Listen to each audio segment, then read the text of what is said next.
And hello and welcome, esports fans. We are back with the Rise Up Invitational Week 2. I am FBI Tugboat Cast, and with me is Flix. Flix, how are you doing today, sir? I'm doing very fine, ready for some action-packed color commentary. We should jump straight into the teams, shall we? Both of these Titans, 4-0 against White Squares and Clowns respectively. So someone's got to lose here, Tugboat, but the question is, who's it going to be? Neither team can come away with the win. Both 1-0 in this week 2. And so I guess we can call it a winning streak, right? You know, four maps in a row without losing a map point. It's a pretty clean getaway considering both teams 4-0. Let's do a little dive and have a look at our Kraken Black lineup. We got Acacius as well, who we saw last week. He was popping off on the Pharaoh, raining down that justice. Zeetzal, as well as Peso. We saw him with some terrific Earth Shatters. Wheel, Kairu, and a gentleman here playing the diva called, I'm just going to call him Quad J, because I'm not going to say J 4 times. But you want to talk a bit about Emergency Esports and their lineup? Yeah, Quad J was new, I believe, but yeah, Exerst, Special Kid, Muni, Kaimor, Jershi, excuse me, and Mini. So we're gonna see Emergency playing a little bunker comp. Yeah, there's the Mercy. I'm happy to see my favorite Hero Soldier 76 coming out from both teams here, but a DPS action rather than traditional 3-3. But it's still keeping that Sombra, which you've seen last week as well, worked really well for Kraken. Coming in to hack onto Mini, forcing them back. Looks like Kraken Black slowly going to work their way off, especially with that biotic grenade. Not going to be able to walk on. Yeah, biotic grenade against a main tank is a great way to start any team fight. Kraken Black is going to be taking this point here in just a second. No picks quite yet. Bunker comp from Emergency kind of positioning back around about halfway for a take for Kraken Black. Here they come on. Jersey up in front and Mini joining them. There you go. Muni taking out a couple picks, or taking out a pick of his own. Well-placed headshot against Acacius. No more hacking and slashing on this one. Peso. Did we know? Is that Peso or Paso? We did this last year. We did this last week. I'm pretty sure it's Peso. I'm pretty sure it's Peso. We'll roll with it. Speaking of rolling, the Emergency Esports going to be taking point. Yeah, that was a good entry by Emergency Esports. They followed the bunker comp. Exerce flanked around the side, uncontested. He was chilling by himself, getting that DPS off, as well as props out there to Mooney there, catching those with the Discord and the balls following up. Ultimate's coming up here. Macy's got that Resurrect fly around in open space. Somebody's now tracked out of the sky by Zito. It's looking good. Mooney's still holding strong. Looks like they can hold this as they cut backwards. Muni again with a very nice headshot against Acacius. Not going to be getting up to that EMP today as Kymore does get a nice res up from Special Kid. Exerce just going away and goes to town with that Soldier 76 ult. We see Zetzel kind of off to himself. Yeah, he's just going to take the long plunge, rejoin the team. That's a smart thing to do. Just taking a long walk off a short pier here on Nepal.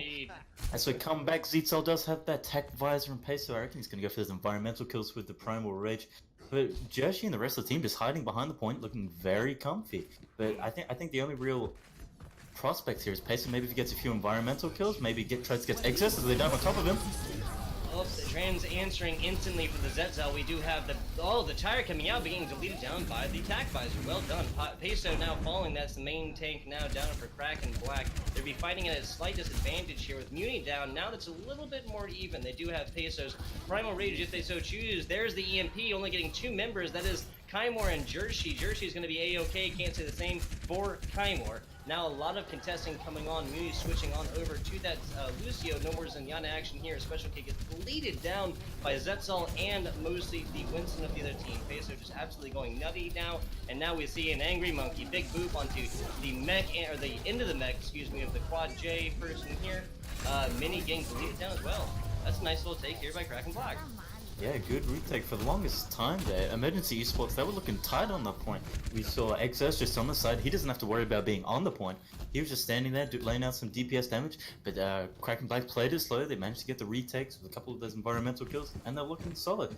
Diva Bomb's ready. They can try to keep him at bay, but they got to watch out for Mooney because he seems to be the entry fragger currently here for Emergency Esports. So if he gets one of those orbs into the head, and as soon as they come in, they're just going to push the brakes on. Yeah, and Acacius is now up to about 75%. He's going to want to get that hack off, the EMP onto Muni on the Zenyatta, get 150 of that shield gone instantly. I called a dive, but Paso did not go very far. Kymore falling first. Little biotic grenade in the front to kind of help out with that one. There's the EMP, but it's going to be too late as Acacius, Paso finding loads of their own. Quad J getting to nice little boop there at the end. What is that? The Diva Mech main support? Yeah, it was as well. Not bad, just for the EMP as well as the nano boost onto Paso. That was fantastic. Just the team went 54 to 89. Ultimate economy's looking in their favor. They got time to play here. They got room to adjust. But we saw initially Emergency Esports were looking tight. So if they can get a good retake, they're set. But it's anyone's game at the moment. 66 to 89. It's not much of a leeway. Here's the tag visor. That's gonna get a grenade down. Kairu with very good placement, excuse me, with that biotic grenade. Paso, I didn't even know you could get a headshot at the Primal Rage. Did you see that? Yeah. Paso getting that up there. We're learning new things here. Yeah, we're gonna see Special Kid not able to get away, to fly back up. No Valkyrie there. Now we're reaching 90% now. Kraken Black has taken this and not let the foot off the gas. Special Kid switching up for the Lucy. I was a little concerned when I saw him flying and get the Resurrect. I thought Zetzel completely ignored him. That was a free mercy kill there. The Transcender's coming on the point as well as Winston jumping over the top. Huge fighter grenade. Yeah, the Bionic Grenade again doing what it does against the Transcendence. Quad J falling down here after no mech, but a Special Kid and Kymore both falling for the side of Emergency Esports. This push might be dead, and as I say that, Acacia's deleted down again. Wheel continuing to get damage on, just doing a great job as that soft support. Love to see this Lucio made myself. The Xers falling here, so self-destruct. That's mostly going to be for a remake pop. Oh my. That was Oh. really, really good placement there by Paso. Muni Yeah. tried to get in there, but there's only so much as Zenyatta. You know, realistically, there's only so much that Zenyatta could have done by himself, right? Yeah, I'm really liking the composition here from Kraken Black Kairu because we saw last week and everything. It's been the 3-3 support. We mostly see the Just last Brigida, week. the Lucio, yeah, and the Zen. We didn't really get a chance to see Anna at all, but these biotic grenades are getting their worth back, but completely. It's fantastic. I'm liking it as well. We're seeing the Tracer here pick from Zeetzal. I don't know if he's just flexing or he's gonna roll with it, but I'm happy to see a bit of Tracer gameplay, especially if he can get back onto the back line, give Mooney a bit of the payback he did to his team, get a pulse bomb on him. They'll be set. But I wouldn't be surprised. I really have to wonder if Muni is going to be able to do the same things that he was just doing against the Sombra, a much larger hitbox that he was doing, you know, to Acacius on the Sombra. That if he's going to be able to recreate that with Zetzal. Really, I think any solid Tracer will probably be able to play a little wonkiness around that. Yeah, I'd be very scared if I was playing Zeetzal, considering they're running a Brigida. That'd be a little scary. It restricts your area to work with, especially when Jershi as well swapped from that Orisa to the Reinhardt, which works really well on this small quarters choke point. Yeah, there's a big one there, little hack coming on a special kit. He is going to be able to get away from that. Biotic grenade coming on the main tank. That's Jershi getting very, very low, and the damage comes in there. Paso gets it done. This emergency esports team is going to be fighting without their main tank. Diva Mech falling for Quad J as Paso does get damaged, you know, and just absolutely punished for his aggression there. No dive needed when they're that close. Ooh, Zetzal almost with a nice stick there. Maybe even with a double. We see Emergency Esports back in this though. Swinging away is Jershi in the back. Here comes the EMP, but that's going to be a little bit late. Lots of Vibers hacked. Not going to matter.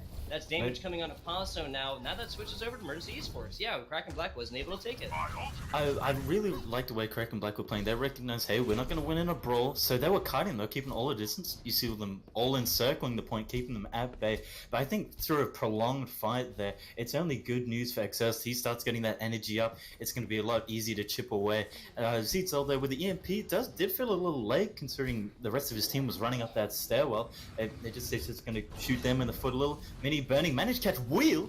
Huge Diva one. That's just going to be even more time for the clock on here for Emergency Esports as they drop them back into their spawn. Mooney as well. Really aggressive there. Yeah, exactly, Flix, man. I mean, no mercy there. You're able to do nasty things to a bear, right? Yeah, no mercy. Oh, but maybe there is in Wheel's case. Getting Acacius back up there. We saw him go. That's actually a pretty good positioning here. Oh, okay. Well, no Lucio, that's what it is, sorry. Yeah. I guess I always assume, just because the coast comes. Yeah. So no Lucio for the Kraken Black, even though that was a great position, and only so much they can do to take advantage of it. Here they come in, lots of ultimates now being dropped, that's the grab, and the Transcendence now for Emergency Esports are trying to get as much done as they can!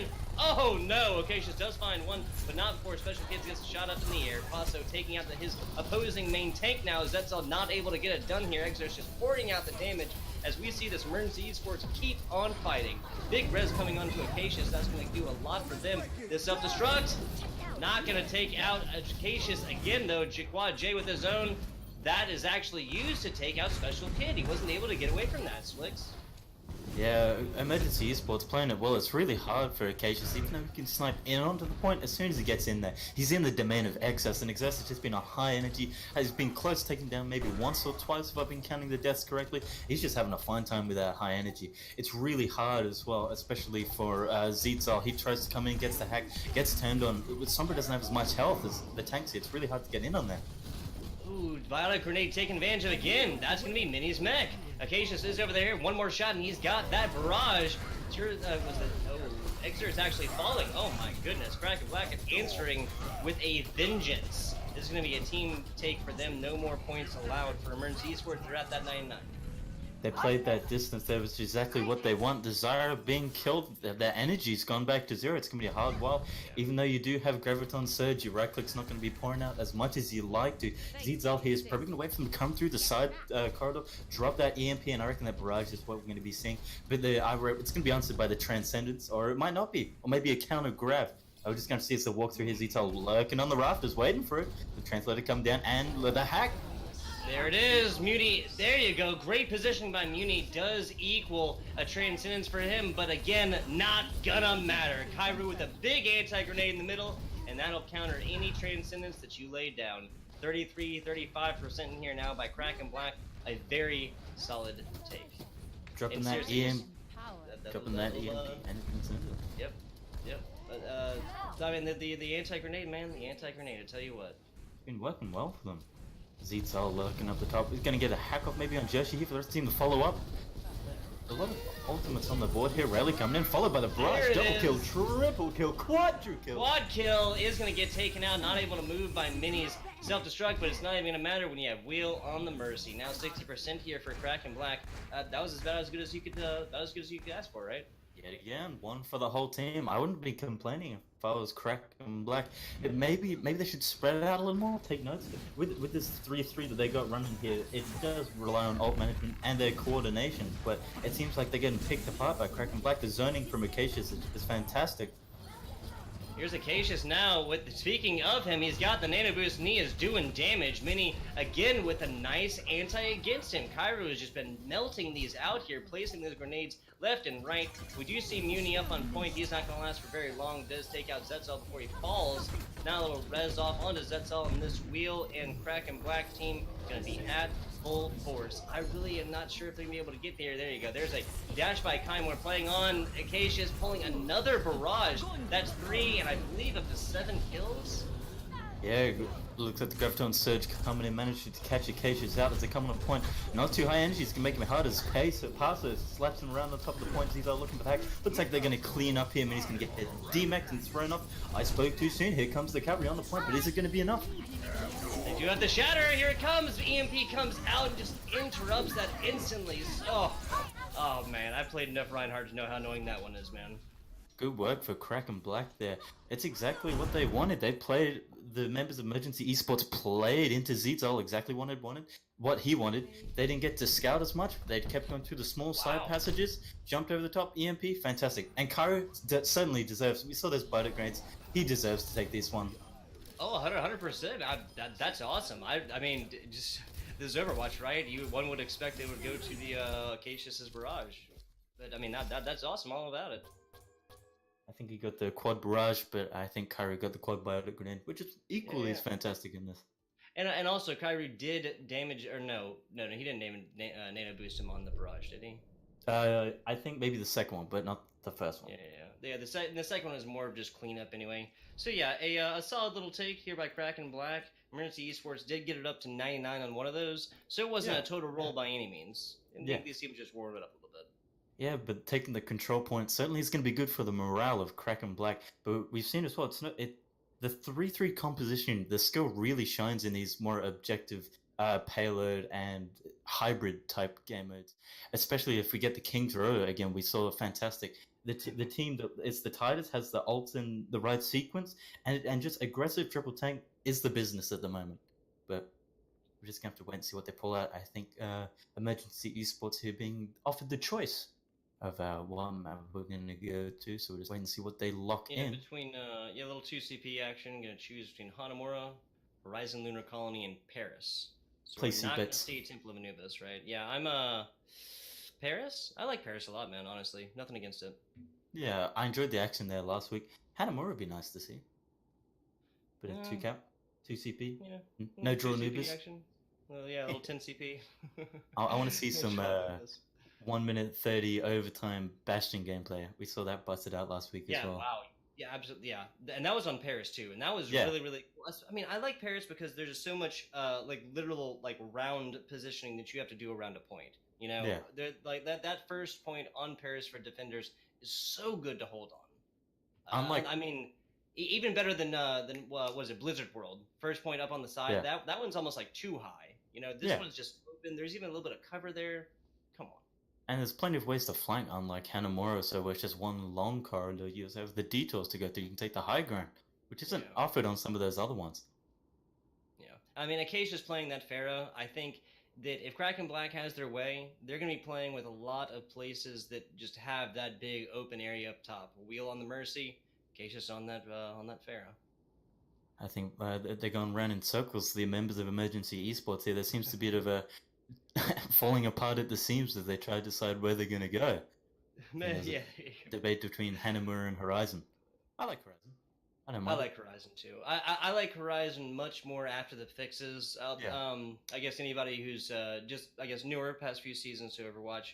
Originally, this map did not have that big staircase. 4 defenders on point A right there. So if you didn't have a movement ability and Yeah. you wanted to get up there, you had to go all the way around. And it really wasn't balanced, right? And the underpasses as well to the points got sealed up, so Yeah. you couldn't really abuse a Lucio and Reaper and just storm your way on it. Yeah, exactly, exactly. It is in a much, much better place now. I'm all about it. Yeah. Now Horizon Lunar Colony. Farah on first point. There's a little bit there, but it's almost like too open.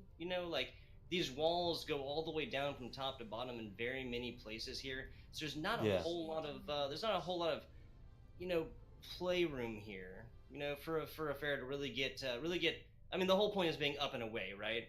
Yeah, your line of sight onto the objectives aren't optimal. You're much better death ball composition, I'd say. Close quarters, Brigitte, I definitely think we're going to see on the defense. But it's So all that's up what we're to gonna you. see. I'd probably place money on it, but who knows? We'll have to see. Okay. Is Flix a betting man? That's the question. I will. I'll put 10 million pesos on it. 10 million pesos, indeed. All right. Yeah, 10 million peso shatters. All right, you're on. Deathball composition for the attack, or you said for defense. Yeah. I mean, well, I didn't call it enough. Actually, that's almost an exact. Yeah, that's an exact. That's an exact replica of what they played on Nepal, right? But it's swapped teams. You see Kaimor now instead of Zizal with the Farah and Exurst also running the Sombra now, so they've switched. Maybe they're opting to steal their team composition for the win. There you go. You just gotta throw him off. Like, dude, I thought it was Zitzel, man. No, it's Acacius. It's Acacius. He's on me. I don't know. We saw them switching off with the Tracers too, right? Or no, the Sombras. The Sombras, yeah. Yeah, that's what it was. Interesting to see both teams opting to go for a Mercy now, like rather than a Zenyatta, and no Graviton Surge, no Zarya either. So it's going to be a bit of a high ground poke fest. This is breaking what we saw last week. What we were talking about afterwards, post game, we're like bored. We're like, we hate 3-3, and here we go. My favorite song, 76. Bit of Bit of poke and choke, bit of hesitation coming out here. Yeah, we gotta get aggressive with that. As we see now, no, sorry, that's I will not waste the opportunity. On the defensive Kraken. Yeah. There you go. Yeah. Kraken Black on defense, Burns Esports and offense are gonna lose Muni on the Lucio, but they have that Diva back. They're gonna be a-okay. I like the pressure that Exodus was applying, but there's really not a whole lot I feel like you can do with that. Yeah, downstairs Joshi's hiding from the Tracer fire going on above. He's cut away from the rest of the team. Owen Wilson behind enemy lines. Kaimor, wouldn't be surprised if he switches. He's having a bit of a hard time trying to break that shield or even get some splash damage onto the side as they come up the top. Greeted by 2 tanks. As Quad J goes on to the point to fight that Sombra and the Lucio. There's a tick right there. Everything they just did is worth it. They're actually getting pretty close to second tick now. JJ taking out a mech. That's second tick right there. Two? JJ taken out by But they Baby gotta Cleveland rotate. with a nice little headshot. Was this team coming? They just took it. Okay. Wow. Okay, so Kraken Black just gave that up without a single contest in the world. 6.5 minutes, and this team is rolling on in. I think their eyes were on Wait, Kaimor as well, and now they're not even on the point. They're behind them. They just walked straight onto it. I am very confused, Flix. There you go. Okay, now the defense, and I know it probably looks like it is the offense rolling on in here, but that was it is the defense now. They're back. They're just playing a little wonkiness. They're trying to mess with us. 6.5 minutes, or a little bit less than 6.5 minutes. 53%, man. That's 100% worth it. I thought progress was going to be done after after that Zarya or the Sombra and the Lucio left. Yeah, there was only 2 members of Emergency Esports on the point, and then they were fighting with the staircase, and they just ran around and they just didn't pay attention to it. Interesting to see Kaimor not having any of that tire action coming onto his team. The ultimates are in the favor of Emergency Esports, and with 5 minutes later, they got a lot to go with, especially when you don't have to worry about that tac visor trying to swatch you out the sky. Excess looking for the hack on probably Soldier here. He does have the EMP. I reckon he's going to go try to get the Mercy and the Soldier up here, as they're going to be greeted by 2 tanks. Wheels getting the hack on. Yeah, pulling that primal rate going up to 1,000 here. It's going to take out Wheel, the main support for this here opposing team. Kraken Black, I mean, fighting without it as Acacius falls as well. We see Exurst here, EMP out, then he's so close to that self-destruct. Now that's just going to not going to be able to use it while you're hacked. There you go, 70% now. He's pretty close to that. Lots of pushing and shoving along the point here. Squad J now pulls that out. Kyrie switching on over to the main support for Kraken Black as Special Kid, the main support for Emergency Esports falls. The Emergency Esports is 100% here. Kymore, there's the barrage. He's trying to get down on that, that Winston. There you go. Gets the shots off on the end. Got a lot of damage coming in. The wheel is not able to keep up with this. Kyrie over in the back on the mortar is not going to be able to. There's that long Squad J is there. Defense is here. We're not seeing any stall comps coming out quite yet. 4 minutes 45 seconds. Acacius there by himself. Forced to come on back here. Now Paso, he's got the Primal Rage. There you go. Now Kraken Black is stabilized. Oh, and as I say that, oh no! Jumped Wheel off. not able to. Yeah, Paso and Wheel both out there. Came off the point at the same time. I think Paso was trying to get picks maybe, and Wheel was just trying to get a little solace. Yeah, I'm gonna have to eat my words on this. No need for the 3-3 triple tank aggressiveness when you can just run a Soldier 76. A Pharah as well. Yeah, there's no need for it. We'll Just walk take around to point. Yeah. Yeah. I think there's a bit of an emergency going on with Kraken Black. I didn't think they. What were they staring at? I am the. All of these players are Grandmaster level players. They're all very good, played probably thousands of hours of Overwatch apiece by now, season 16. I think that maybe they just thought that if they left where they were at that time, there was the damage there to pick off people as they came, and there was just never a good time to really leave. But and then that probably snowballed into, well, shit, we have to go right now, and then they didn't. And then, again, we kind of saw that kind of wonkiness, right? Like the offense literally in front of them with Lucio getting to second point and taking, what, 53%? Yeah, because an Ana and a demeked Diva, their weapons are like water guns compared to you guys, just the members of Emergency Esports just standing on point. They couldn't do anything. It was laughable. But I don't know, maybe we're to Jeff Kaplan, maybe get a larger UI scaling so they can see the cap percentage a little easier or something. Looks like Exerst here, swapping over for the Widowmaker in case he sees Acacius up in the sky. But it's not going to be looking like it from their composition. Jersey as well. We saw Rissa on the pole, which worked quite good for them. Mirroring as well what Kraken Black in the first point. So interesting, yeah. I mean, Exorcist is really going to have his work cut out for him. Look at who he's looking at here. Wheel, very hard to get away. Cairo has been sitting back and sitting away from everything this entire time. Acacius and Zetzel on the DPS. Sombra and Tracer, two very finicky, very mobile characters. That's a tall order. Yeah, it's gonna be hard as well with the bear traps coming from Kmore. That he's just gonna throw it onto the choke points. If Zetzel steps on it, they're done for. So I wouldn't be surprised if they maybe go, hey, I don't think we're gonna crack through the black lines of Emergency Esports with this, especially when you got the bear. Look, the bear trap right there, catching Paso and just nades spammed into him. So the bit's split at the moment. It's just a matter of time. So quickly, my oh my. That was very, very good awareness. Excuse me, by Kymore to place down that trap just as soon as he was coming up. You know, and once you start that jump, that monkey's landing. Yeah, the Diva and the Winston are gonna jump you from the front. He was just expected, played right into it, stepped into activated his trap card. Heyo. Members of Gas is live. I love it. Kraken diving up again, just managing to miss that bear trap for the second time. Quad J getting caught into it by a grenade onto Jersey. So yeah, that's a lot of pressure too. Hack and Nantai, that would make lesser men stole themselves, right? Gyru does have that nano boost now. Not 100% sure who's going to be going on, right? Maybe oh, here it comes. Paso answers the question. He's in front. Lots of damage coming on to Mini, and that anti-grenade again. Cairo with all the support in the world. Getting very close to first tick now here. About halfway up, and there's nobody left.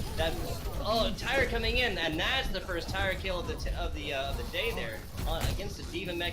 So close, like a hair's breadth away from first tick for this offending Kraken Black team. Not gonna happen quite yet. Not at all. Excess bitten. Zetzel getting put to rest by Excess as Kymore and the gang clean up this and fend off away Kraken Black, warding them off. A bit of in the chat there, Kymore asking him to stop. Is it maybe time not to run the Tracer? I don't think it's going as well as they'd like. Especially, it's not giving them the entry frags, especially when Acacius. I haven't really seen too many hacks onto the Diva or Orisa, so it seems maybe they're struggling a bit. Maybe they switch it up. The Pharah, second guess that because of the I think the answer here might be even a Genji, right? Like something super fast, divey. you might, you really want to get this, like, the pressure on Exers, right? That's the main thing here, and Kymore really can be countered if you go up there with a good deflect. You know, like a little bit of damage on there, you deflect one of his grenades. That's a dead jump. EMP here come from Acacius as the rest of the team follows up. It's not. It seems a little too late here. Got there, yeah. Paso gonna fall there as the a lot of pressure comes in, but you know, without 2 players there, it's only so much to be done. 1 minute to go. Yeah, this emergency esports team is pretty well. Yeah, holding back. The members of Kraken Black were sitting before they came around the corner. Acacius flipped the back, dropped the EMP with no follow-up. When he can't get Jersey or Mini up there to follow up, it's gonna be a little difficult. They're just gonna be standing like, I'm hacked. No one's on top of me. I can just walk backwards. There's no pressure at all for them just to kite backwards on the point, and we've seen them playing well. As soon as they do get dived, they just kite backwards. They embrace it. They know they can't fight in close quarters. Here comes those sides. Exos knows they're coming around the corner. He's probably getting another cheeky frag here. Zito coming around for the flank. He's going to try get the start the cap. I reckon sound barrier. There it is. There's the dive coming in. Exers and Moore getting a lot of pressure. Wheel falling to a well-placed Junkrat tire. Little dive-in action from Pasto. He's trying to punch these people around. Members of Emergency Esports getting displaced left and right, but JJ is also taking picks of their own. That's about half. Oh no, sorry, that's a D-Mech and an Exer sniper down. So now we have a lot of pressure coming in from Kraken, but these teams are trading here. Flick, self-destruct coming over the side. Muni taken out from that, and that's the Jersey taken down right before only a D.Va there, and we see Kraken Black taking this one finally. They're going to grab this in overtime with no Widowmaker. It means Cairo can just stand out of the open, top his team up, and they're going to be smiling. But I don't think when they realize they're not going to get nearly enough time as Emergency Esports had to take it.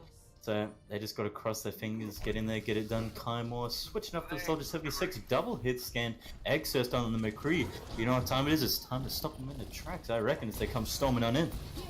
Here's the dive as well. Paso and Quad J over there. They're trying to get it done there. Cairo does not get the shots on the Paso. That's a lot of damage very quickly. Like you were saying, double hit scan, that's going to be a lot. How interesting is it, though, that we see it now against Acacius and Zetzel on the Sombra and the Tracer, but we did not see it a little while ago, against the Pharah and stuff. Obviously did not play as good a Pharah as, I don't know. I don't know. Acacius was playing an awesome Pharah. That'd be the time to play double hit scan.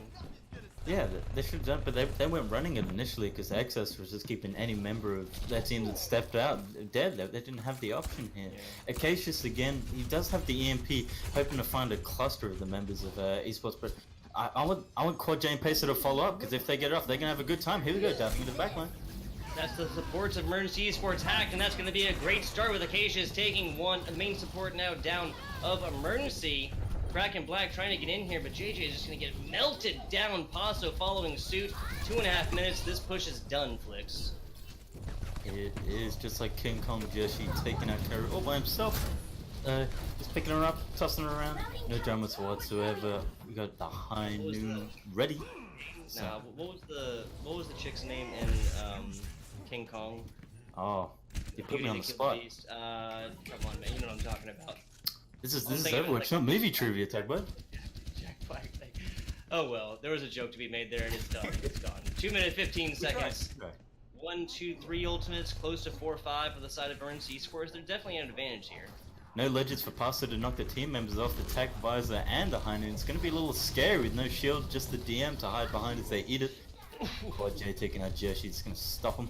Oh, sorry, continue their advance. Yeah, dude, these main tanks have just been absolutely abused left and right. Exerts with a nice good pick against Zetzel, so none of that. And here comes the Tac Visor. Sound barrier before is going to make sure that nobody's taking too much, but JJ is going to be the brunt of that one. Paso. Oh, and it's 12 o'clock for JJ. Oh. Paso does get lots and lots of damage off. Exerts does get the high noon off, but that's going to be it. Defense stabilizing once again. Yeah, 1 minute 30. It's the time's whittling down faster than they'd like to.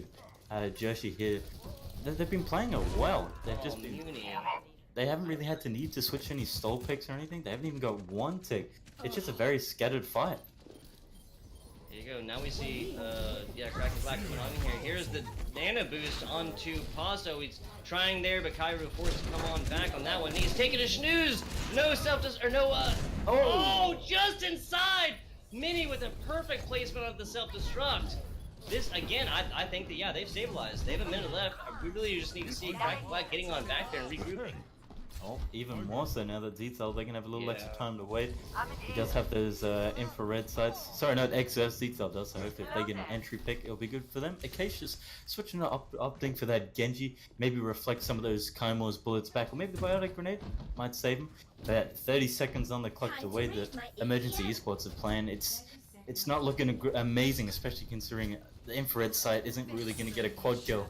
But I might expect to see news attack. Really kind of dry push here with no ultimates really on the board for anybody. The closest is going to be specialty with 64. Exer's up to close to the zone, but not going to be able to pull it. Zetzel with a big headshot after Paso gets a nice jump up there. Acacius is going to fall. Little D-Mech action coming in from JJJ there. Zetzel and Jersey. Oh, excuse me. Emergency Esports continuing on here. I really think the defense is going to be able to stabilize here. Wheel, Mini, these teams trading left and right. Here's the attack visor. Kaimor gets the nano boost. He's trying to get it done, and there it is. Yeah, Emergency Esports is going to be able to hold this. Well done. Oh, There's going to be a little bit of contest, yeah. But with Jersey on the Jersey with the Tesla cannon, I mean, you can't deflect it. If you're there, you have to be on point. You know, you can't deflect it. Exactly. All shall fall before the Winston. Fantastic. So we wait to see here now what Kraken Black are going to choose. Zitzel here. Let's have a squiz what's going on in Soldier 76. But whilst we're witnessing these amazing visors, first point, it was a bit of a slow, it was very close getting it into overtime there for Kraken Black. I was sweating, I didn't think they were going to make it past it, but they got it, but they kept pushing, they were digging. Wow. That Exer 62% kill participation, that's nutty, man. Yeah. I think the problem that Kraken Black had with that first point, the Tracer and the Sombra, they found it a little difficult to keep that sustained damage. They went for picks, but if they couldn't get one and capitalize on it, it just made it difficult for them.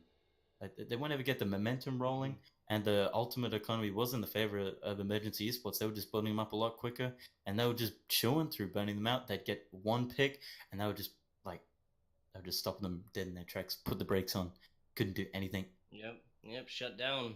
No go, no fly zone. We're gonna be looking at Junkertown next.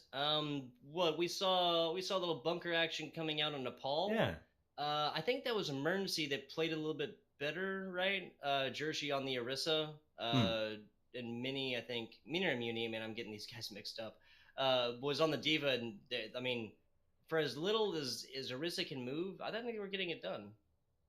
Yeah, we haven't really seen much of Reinhardt, but it just seems to be more in favor of the Winston Diva combos. But since we do see we're seeing a lot of unorthodox at the moment, considering the current meta compositions. I think maybe a bit of a pirate ship. That'd be nice to see. I think it's always good fun on Junkertown. The Orisa throw a Bastion in the back, maybe a little. Yeah. I mean, they've used an Ana very, very well. You know, nano boost onto. On a good Orisa or a Bastion, period, that's gravy train all day. Throw Mercy in there for damage boost, res if somebody does get picked. That's a solid composition. I think we've all played it against before, and it is irritating to play against. But it's just a methodical. You just gotta take it apart methodically.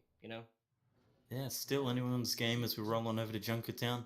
I don't know. I always feel like it's you're rolling the dice when you go into the second point of Junkertown. It's anyone's game. I've had certainly myself frustrating games where you go in, you steamroll, and sometimes you just can't even get through the door. Yep. You get actually into the doors of Junkertown, and then it's a different game from there. It's so curved, right? There's like no straightaways on the second point, or from after first point to second point at all. Right? Yeah. I mean, I guess the very, very end, you get a little bit before you take a 9-degree turn to go take the big old U, go all the way around for third. You still have long corridors to work with, but then it gets a little more claustrophobic in the second until they work their way through to the third here. But I'm hoping to see Farr again. I don't see why he wouldn't pick him on this open area of Junkertown, but considering the pop-off game Exos just had, it might see the Widowmaker. As we wait here, there we go. I can see it. Oh, dual snipers. Kaimor and Exorcist over on with Emergency Esports, then flipping on over to blue. I'm not against it. at all. Yeah, it might be a bit of trouble though, because Kaimor, I think the Dragon Strike's only going to be more for zoning rather than killing with no Graviton Surge, but respectable as well. Oh, I just looked over the other side. Look, Acacius is following their footsteps. Let's try to lob that up there. Dershi and Pasto are both going to be able to shoot out those pull grenades, and as I say it, for once, something I say gets proved right. Zetzal going on over to the Bastion. All right, I'm done. I'll take my pirate hat off. That's the last time. That's the last time I try and predict what attacking team is. I knew it, dude. I knew it. Oh well. And the floodgates open in the land down under as double snipers aim for the heads of their opponents. Yeah, literally. Two different snipers, both teams looking for it. Zetzal's going to be damage boost over on the right side. Kind of trying to come around different sidelines on that side as Exers strikes first. Both teams with the Mercy. He might be able to get that one off. Doesn't look. Doesn't really look like he's. Yeah, doesn't literally look like he's interested in it, right? I mean, the spawn door's right there. He's already got his second sniper back. Yeah, even though the one member down from. Emergency Esports, they didn't really push him back a little. I think as they pop up here, dig themselves in, stop the advance here coming out from Kraken Black as they trade. No, Aritza shield is going to be in trouble as they hide behind the gas tank. They got to keep that shield up, but with only one, and the DM, it's going to be burning away. They got to address the flanker here over to the side. Acacia's by himself, just taking pod shots, looking for those squishy healers. Yeah, Exerst, and there you go. He finds one of his own after taking a lot of damage. Now that Mercy's back there, special kid, excuse me, forced to come on back. Pay attention to him as Zetzal, there you go, does take out Exerst. The res is going to be there for special kid? Yeah. He's looking though, Zetzal, that's 1, 2, 3. Acacia gets one of his own. There you go, with that multi-pick there. Just a little pop-off by both of these snipers. Kraken Black going to be rolling on into first point teams. Yeah, Zetzal and Acacia is doing fantastic, but you saw, I think the members of Emergency Esports are going to have eyes like a chameleon staring outwards. They got flanked from both sides. They couldn't do anything. They're staring at the Arista in front, Hanzo to the right, Widowmaker to the left. It was a little scary. Maybe they might opt for a second tank, might help them, but Timor switching up. It's dropping the Hanzo for again. He would be helpful to address it. Yeah, I mean that's the dual snipers, right? That's the whole idea, right? Two different sources of damage. Those dragons mostly going to be used for kind of zoning, trying to force Emergency Esports off that high ground while they get this payload pushed on around here. Now Dershi and Paso posturing up together. The Arisha shield for Emergency is down. Oh, Zetzal again, getting the headshots there, and that's a big self-destruct in the back. No supercharger for you. Dershi taking out his opponent there is posing. Arissa, that self-destruct, not going to find anything. That was very, very close. JJJ trying to find some of his own. Mini getting demeg. Really? Oh, no, he's still going to be alive. That's going to be a little. Yeah, that's going to be a stagger action. Roll it on through, uncontested. It seems like the key player here is just coming down to the numbers game. Zetzal, just cracking skulls. 5v6, they're gonna clean up. He's making it easy for the rest of the team. He's stacking up on their shoulders. Yep, so the Winston now switching to try and counter Paso on the Arista sorta. Yeah, if he gets those full grenades off, that's gonna negate these jumps. There you go. Now there you go. Minis over there contesting away. His former tank or his fellow tank, excuse me, Jersey joining him, just getting deleted down quickly. That res coming out. Special Kid does get it off here, but a couple picks coming in against the side of Emergency Esports. This may not be enough here. Red's only Muni, is now there. And that's just going to be a lot of damage. I don't think there's going to be too much there. Into a Special Kid down. The healing is not going to be there. Kraken Black taking second point with 4.5 minutes.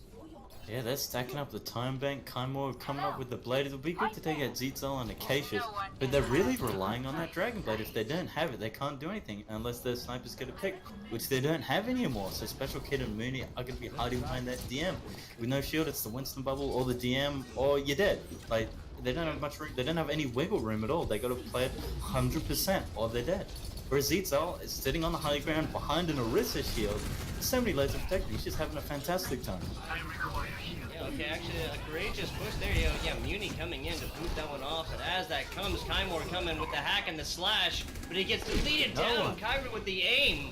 Great job there. Discord on top. You know, Orbs of Destruction, excuse me. Right down bottom. We love to see it. 3 minutes 35 as we're seeing this Kraken Black team rolling on in here. Acacius now using the dragons again, kind of for a little bit of zoning, forcing members of Emergency Esports out to the side so they can take damage on top of them, and Mini is going to take a lot of that. Special Kid, Muni trying to get that up, again, as we see them rolling on bound. And now we're not seeing any more turns or nothing like this. Valkyrie coming out for Special Kid. Jersey does get that down against Acacius. Little damage and boost. Oh, well placed by Mini. Going to shut down the main support of Wheel. And that's going to be Kraken Black stopped for the first time really substantially in this game. Yeah, Jersey doing the job of finding those snipers, but it wasn't the right one. He got the Hanzo instead of the Widowmaker, which is the real problem here for Emergency Esports. This Kraken Scott is at least going 2 for 1 every time he trades. This makes it hard for the rest of the team as he sits up top. They're going to be cruising. No blade just yet for Kaimor. He's not going to be able to do much. As well as Excess, I've seen him drop the Pulse Bomb once. Unfortunately, didn't manage to find anything. It just seems to be an uphill challenge here for Emergency Esports. Oh my god, Kraken Black is taking damage but still taking kills, man. I love this. Special Kid now contesting by himself. There's only so much Nana can do. 3 meters now. We see Jersey joining him. That's a lot of damage. He's not able to keep up with it. Here it comes Kaimor now. Mini is back with him. We have this the Tracer here. That was a really good stick, actually. JJ very, very low, and the healers are not there to back that up. Actually, you might see Emergency Esports contesting and holding here.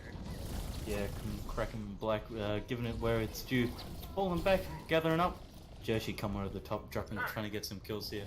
Kaimor does have his blade, but if he doesn't catch anyone again, it's what they're sort of relying on here, unless he gets maybe 2 or 3 members, and especially if he doesn't take a Z-Tail, they're not going to have a fun time.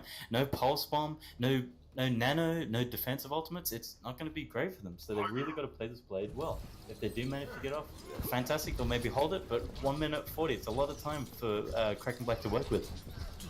Oh, indeed, indeed. Special Kid having to switch on over. Oh no, Mini getting taken out after his mech.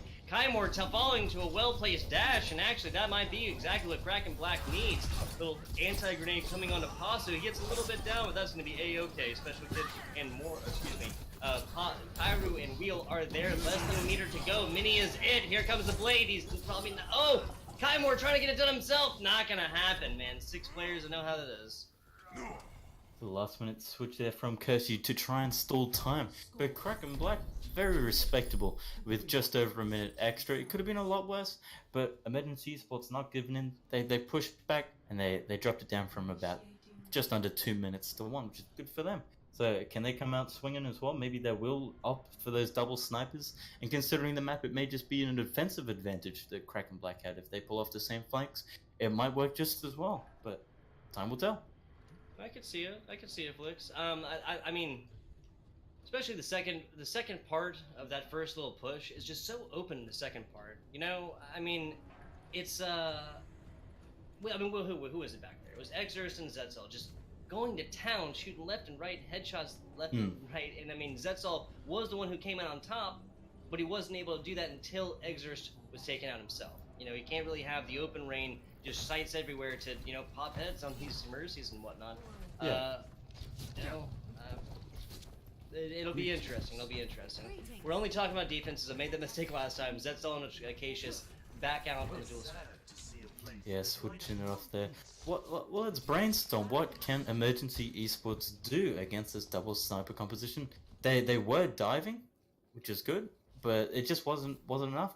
I think their dive was kind of like uncoordinated, right? Like Jersey and Mini were getting there together, but the other teammate, you know, the DPSs and stuff like that, did not always seem like they were there with them. The healing was there, yes, but you asked me what.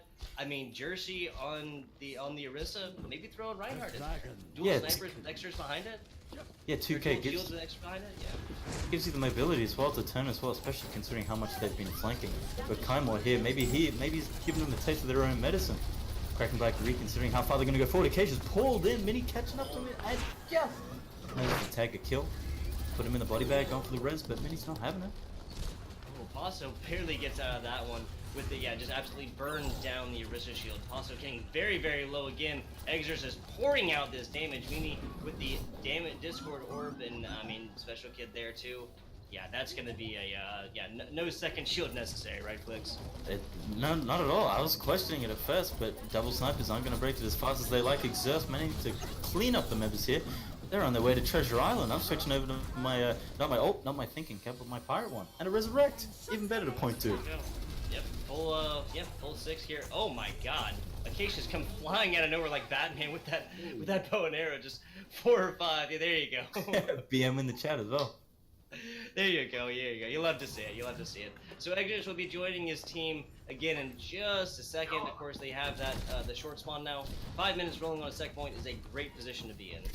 Yeah, but, that was very funny. I'll give it Acacia's. Acacia's addressing the problem they got on their hands here, switching over for a Genji, but as soon as that blades come up, it's not going to be for a while. Anyway, the Zenyatta, the Transcendence, sorry for Mooney, is going to be fantastic with quad. They're taking out Kaimor, so this is what they need, the opportunity to jump down on top of them at Transcendence, followed by the tank configuration, but not going to do much in that Transcendence.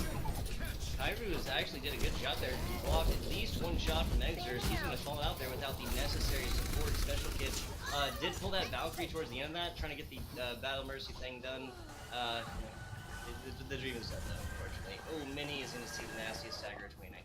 Oh, no, not that bad. Acacia's cuts it off early. It ends the suffering soon. As they do, swapping over here. Not going with Bastion anymore, because it'd be silly to run that in the open before they do it. Yeah. No one can hide. As we come here, Z's are opening up the infrared sights, looking to come down the corridor, hesitant to step out from their hidey corners. Emergency Esports waiting, watching, trying to scout out where to go, what to do. I think Kaimor's just waiting for the EMP, right? Yeah, Mini really wants to get a good self-destruct over in the top. We have 3 members here, both supports of Kraken, Black, and Zetsal there. Special Kid is actually that's gonna be a pretty good way to start this. They can still get the Kaimor, EMP, and self-destruct. Here it comes. That's Kairu first, self-destruct over the top.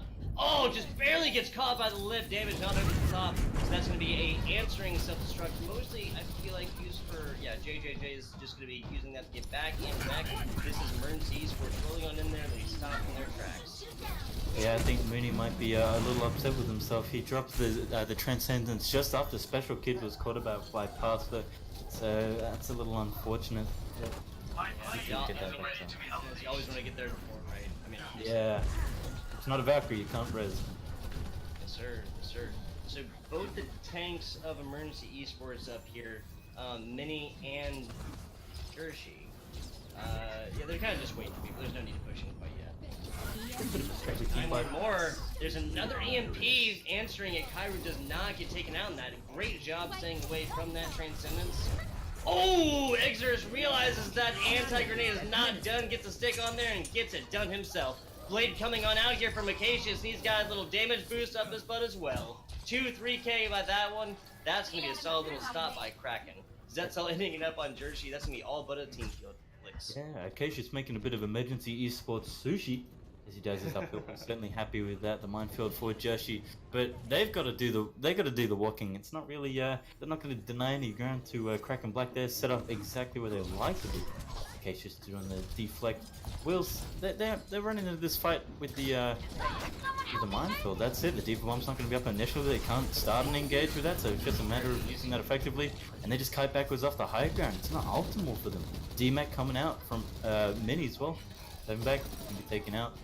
No contest. They've just lead it down quickly. That was a very good job by the supports of Kraken Black to notice what was coming and just literally wait until he pulls it and then get on out. Those mines don't they're not initiated instantly. They take a few seconds to arm, get on out there before they explode. Makes perfect sense. Yeah. And threw him into pulling, right? It was a bit of a lackluster initiation though. I feel like he was just throwing it down because he could. It didn't seem like it was a bigger picture to it. It's just like, oh, I'll toss it, I got it. And it didn't really do anything, unfortunately. They only had one ult, maybe just trying to get something done. I'm not 100% sure. Zetsal getting a little bit of damage now as the Nano Boost comes onto Mini.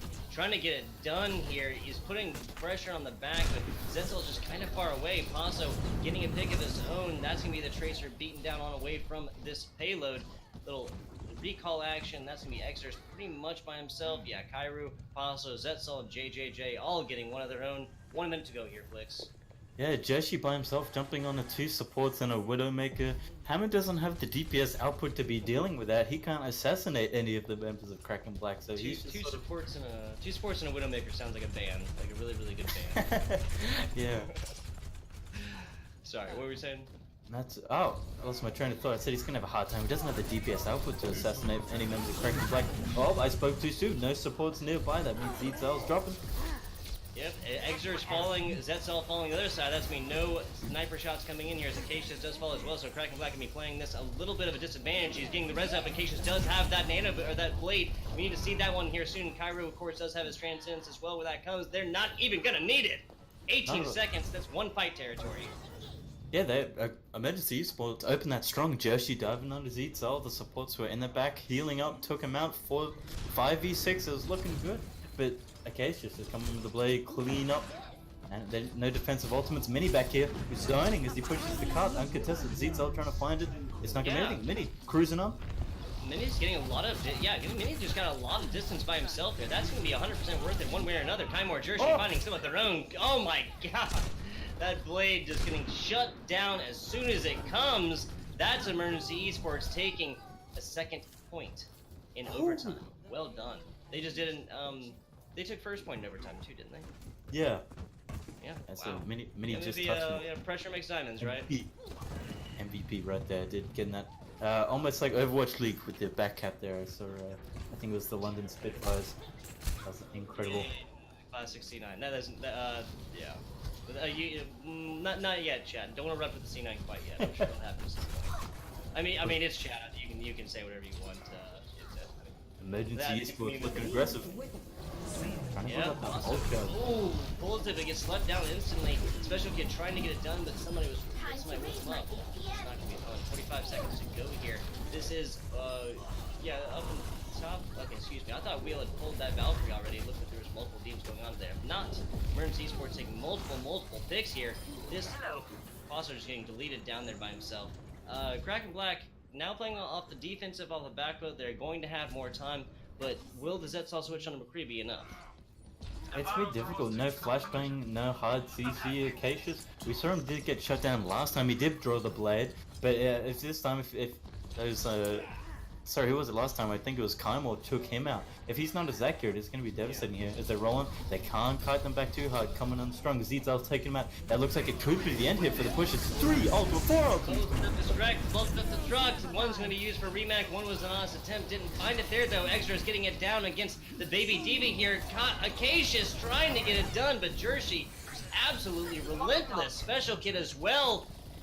Oh, that's the imposter for the other side. He is now schnoozing by himself. He's got the primal and needs to pull it.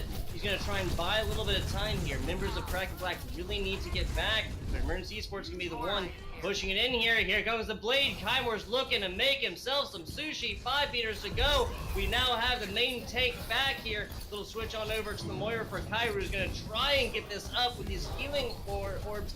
But that's a lot of Cassius getting deleted down, not able to make anything of the Reaper. The Sol comp not really happening. They're just getting time off here, but there's no time on the clock. It's overtime. JJJ back. That's going to be pretty much it here. That's, yep. Oh, no, little ball comp. You gotta stop this one. Ring around the rosy. This one can't go on for long. Self-destruct is blocked off. Well done. Pazo dead now, but the rest is back. Kraken Black is here.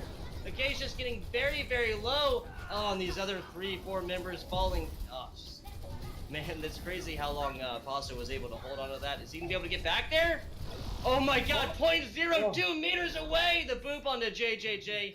That was very good. Muni recognizing when those boosters were done, booping it back there to get literally almost as small an increment as you could get on the payload moved. 0.02. Whew. 1 minute to 209, certainly sweating. I saw there as well. I think the members of Kraken Black would be a little sweating. I saw Zetzel switching to that McCree, uses the high noon. McCree, you don't have any mobility when you pop that, and everybody hears it, so he got jumped. So I don't think we'll be seeing the McCree again, considering how quickly that disappeared. But certainly valiant effort there. I thought it was done and dusted on that second point. How well Kraken Black were playing. They're just shutting down Emergency Esports one player at a time, picking them apart with one ultimate at the time. There's no need for it. So yeah, I mean, Emergency is when they're together and they murk. When they're not, then we're seeing again Jershi and Mini up in the front. You know, without with the support healing there, but not necessarily the rest of the team. And they have been forced off of high points. They've been forced into chokes. They've been forced away from chokes. They've been sectioned off by Hanzo ultimates. They've been sectioned off by Diva self destructs. But I mean, a team like this can play more together, and they have. And when they are, get a lot of value for it.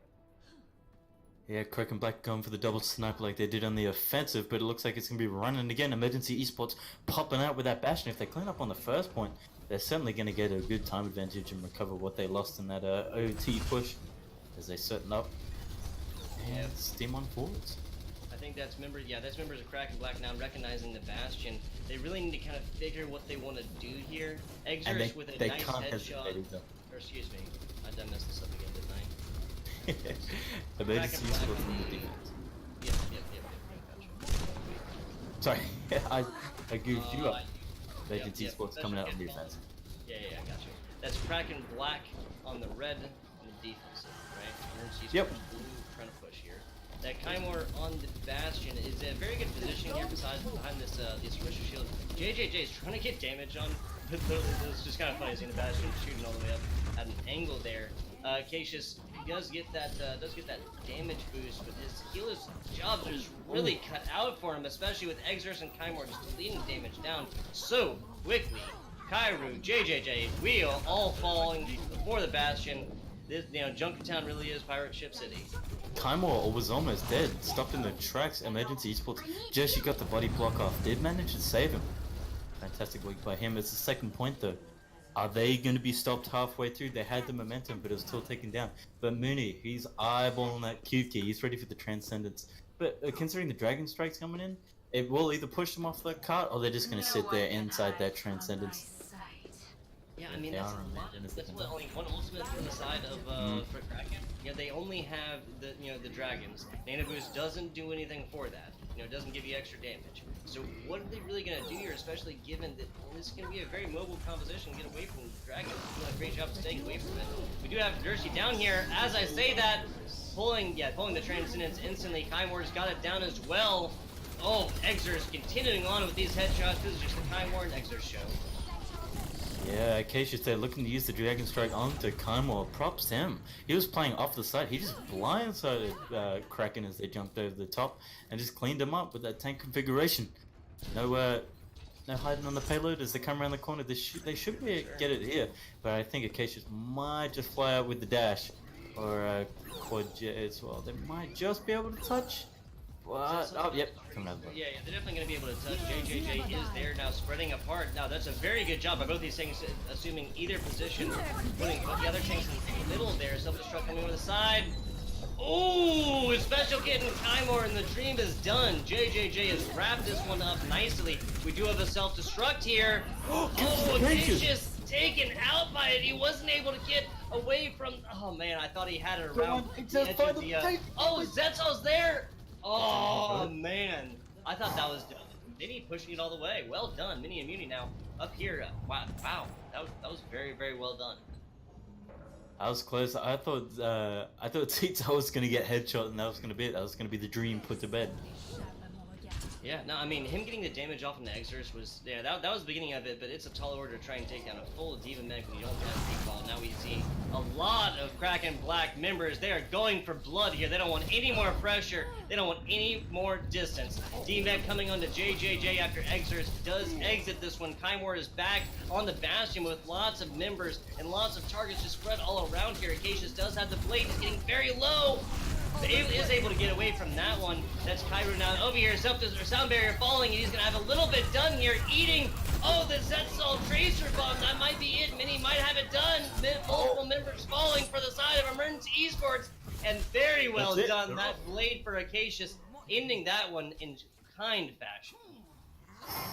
I was sweating there. I saw Kymor. He was setting up just behind the point. They were pouring it. He was pouring at the DPS. Kraken Black weren't jumping him. Then he jumped on the payload, and they weren't jumping him just yet with the blade. Not until that last maybe 10 seconds they managed to take him down. I was like, focus. I was thinking to myself, they got to take him out. Otherwise, they're doomed. They did, and crumbled like pastry, puff pastry. Which puff pastry indeed. My favorite. Puff pastry. Everybody, in case you love this New Zealand voice that Flix has, now you know what his favorite little treat is. Not New Zealand, but part of the bigger one there, you know? The bigger one. Oh, Australia. I was alluding to Bigger your island. fan in chat. I know, I Bigger saw island, that. Bigger island. Yeah. 2 minutes now here. We have all the time in the world to talk about Flix's fan club a little bit after. I mean, it might take all night, honestly. I know Flix is a big fan club.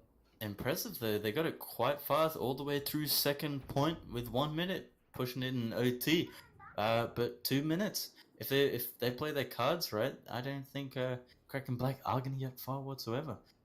Double snipers, they got to get the picks, or they're not going to do anything. A really tanky composition from Emergency Esports exists coming out with the Zyra.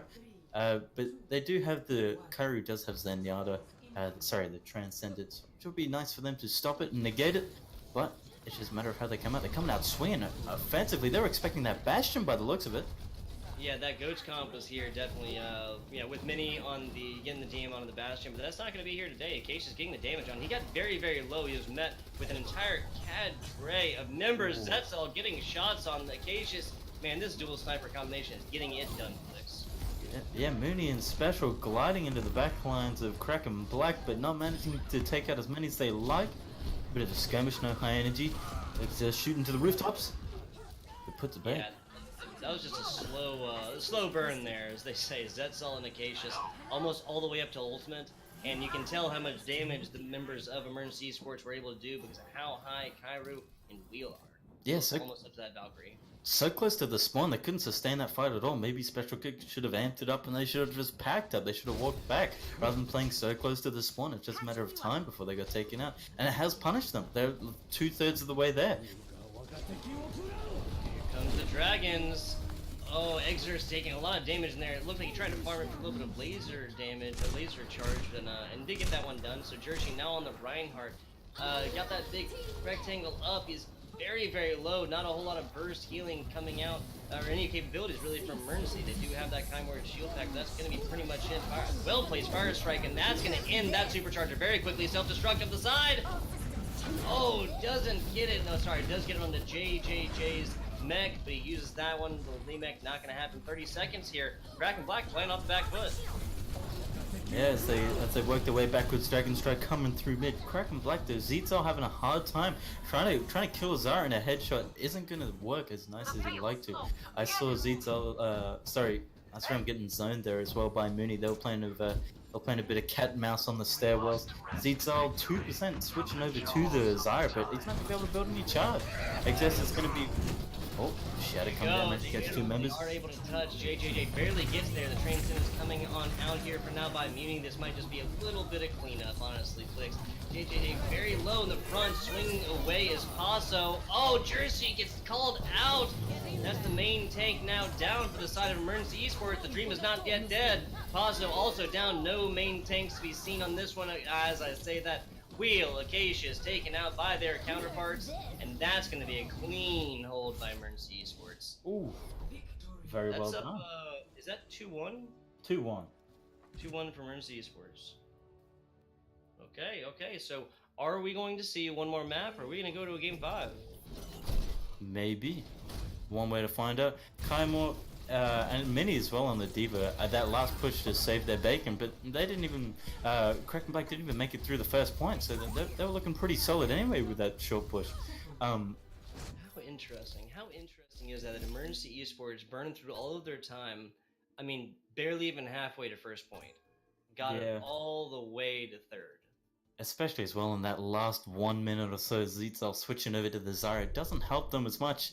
No charge, no ultimate. So it seemed like maybe a bit of a dud, maybe a Brig brawling on point would be good. Okay. Yeah, the Goats comp ended up, I mean, it ended up working there, you know? And I think that just speaks to the, to the resiliency of Goats comp, right? You know, the ability from multiple characters there to heal, like, a significant amount, and big health pools by the tanks. That's exactly what they do. Yeah, when they had those double snipers trying to crack open to emergency spots, it just wasn't doing it for them. You can't run those two snipers against 3-3. You got to have those supports there. They're the way you address it. the Rhine shield too, right? I feel like that was really the big thing. You know, I mean, Orisa shields. That's I think it's just safe to say that much less health than Orisa shield, right? Yes, they're And more mobile. mobility. You put them wherever you want. Exactly, but I mean, Reinhardt's got that big 2000 shield. It's so big. I mean, the Orisa shield's curved. You know, and once that's down, both of these snipers know at what angles they can go to then hit shots. Reinhardt, you know, you can put it all around. You can flip it all around. You can charge away. You can fire strike and shatter away. Yeah, I think we're opting in here for King's Row, the pinnacle, the iconic Overwatch map.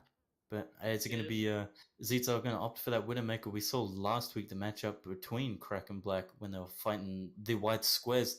They absolutely steamrolled with the 3-3, so that might make a return, but I think Zeta's quite comfy with that Widowmaker, so we might see that. But it seems like these teams mirror each other. So what one picks what they scout and realize, the other one seems to take inspiration from. Yeah, that's a really good point, right? We saw the Bastion and Bastion. I mean, I guess both of them on Nepal really played the same thing. First point for Sanctum, like which is again very interesting. You know, the Soldier 76 hit scan, the Orisa, you know, main tank, which you really don't see that much in Season 16 Overwatch.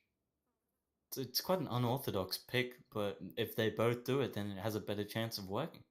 So that's funny that they both picked it. 100%. Yeah, and the pulls and stuff. You know, we've seen a couple. We saw some good boops there. I guess Kings Row is going to have a little bit of environmental kill capabilities there towards the end. But I mean that's it. Just getting there is you know, is a feat within a feat. Yeah. You know? You got to fight tooth and nail to even make it into that last Foundry section. Yeah, for real. I mean, I love Kings Row, man. I love Kings Row. I like it. I think first time I installed it, I jumped in it. Took me, I don't know, it becomes second nature after a while learning these maps. But when you first look at it, you're like, whoa, where am I going? I'm trying to remember, Flix, what was the first Overwatch map you ever played? I think, no, it was King's Row. I remember because I picked Farah and I was fighting in the Foundry at the last one. I think I joined again mid-match. How about you? What was your first? I was just thinking, I think it was Numbani. I'm not sure, though. And I started this game playing like Roadhog and Junkrat, kind of just because their character skins and like backstory and stuff. I thought it was cool. But I remember playing on Numbani and seeing the posters for Lucio, and thus sparked a lifelong love for Lucio. I was more of the scrolling through all the heroes. I was like, oh, Soldier 76, vanilla shooter dude. I can do that, and then just stuck with that. No drama. I mean, I always say, whenever I've shown this game to somebody, I always say, especially if they come from, you know, Halo, Call of Duty, or something like that, especially Call of Duty, to play Soldier 76, because, I mean, hit scan shots, your little rockets and stuff, the aimbot is, I mean, not an easy ultimate to use. I feel like at the higher tiers, it's a positioning one. Position, yeah. It's all about positioning the higher tiers. But also you have the sprint, you know, and unlimited sprint. You know, I can imagine how, I guess, different it would be coming from a game like Call of Duty where there is, you know, no aiming down scopes and no, you know, sprint for the vast majority of characters. Yeah, and if we even, like we're talking about the beginning of Overwatch, the meta has really shifted as well. It's like counter pick or lose. It's become more of a especially game, right? Chess game, especially with Doomfist as well. It's like a Super Smash character inside Overwatch. But just as we were singing the praises of 76, Exerst, repping them on the defense as they are holding up on the high ground, it's going to be hard for Cassius to break up there, and Zeta's going to take a while to charge it. So I think he's going to be looking his watch for a while before they really get that the momentum going. I kind of thought, I was more along the lines of, you know, Zeta going on a point and forcing them down there. Of course, it's just going to be the mini, you know, Diva Mech first coming down. But actually, Acacia's falling to a well-placed tri-rocket there. It's going to be a great start. You know, defense is going to be charging another, 10 seconds for that? Because we're not going to see this offense really getting offensive until, or this offense, really getting in there until the full 6. Yeah, and if you're not doing any healing or any damage, the ultimate isn't going to come any faster. So they just got to go to it. Here they come around, playing around the back. Set up the board, and there's the dive. Exers and Acacius both following DPS characters for both, you know, so they're really going to be kind of negated. But as I say, that special kid does get the res off in here. Getting pretty close to first tick. Not quite there yet, as Paso is there. JJ just getting beaten out of mech. A well-placed anti-grenade coming against Mini and others. This is Emergency Esports fighting a little bit down. Yeah, I think especially with Soldier 76 sleeping in the back, it looks like they are going to manage to clean up. Stroll on over the point, but Mini going to be DMA'd and taken out with no support anywhere nearby. So the rest of the members of Emergency Esports having to respect that decision. They've got to push back, but they know they're going to scramble back and they're not going to be staggered whatsoever. We've seen teams being pushed all the way and aced back at the factory, so they know they're not going to have any of it. They're going to regroup and then they're going to work their way forward. They're not going to take any chances on this.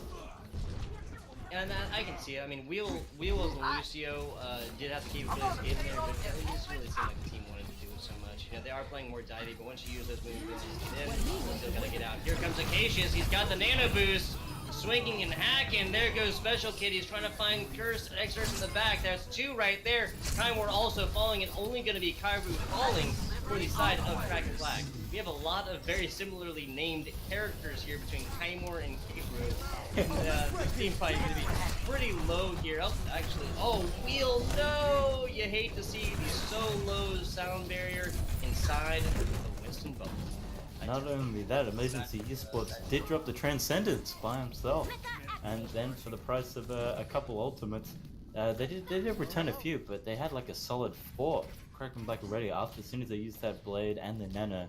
They still had 4 more to go, but they did burn through them. But even less so for Emergency Esports, just that Diva Bomb. Just for maybe a bit of zoning. But the EMP's up here for Zizal as well, so I reckon you can drop down and get a 4 stack there when the rest of the team comes around the corner.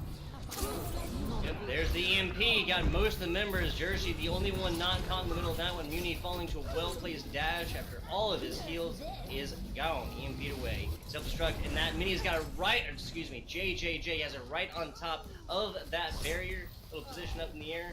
Death from above. 3 minutes, 8 seconds ago as we see Kraken Black rolling on here.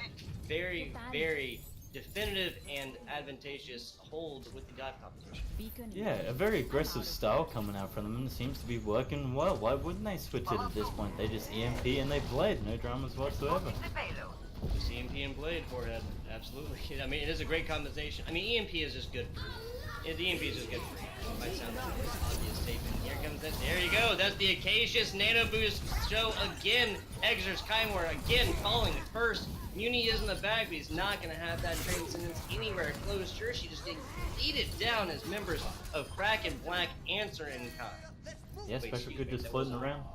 Buy a little more time as he turns into goes for an eternal rest on the railing there. But Acacius and Kairu there, the Kraken Black are really getting to fight on their own terms. They choose when they want to engage, when they don't.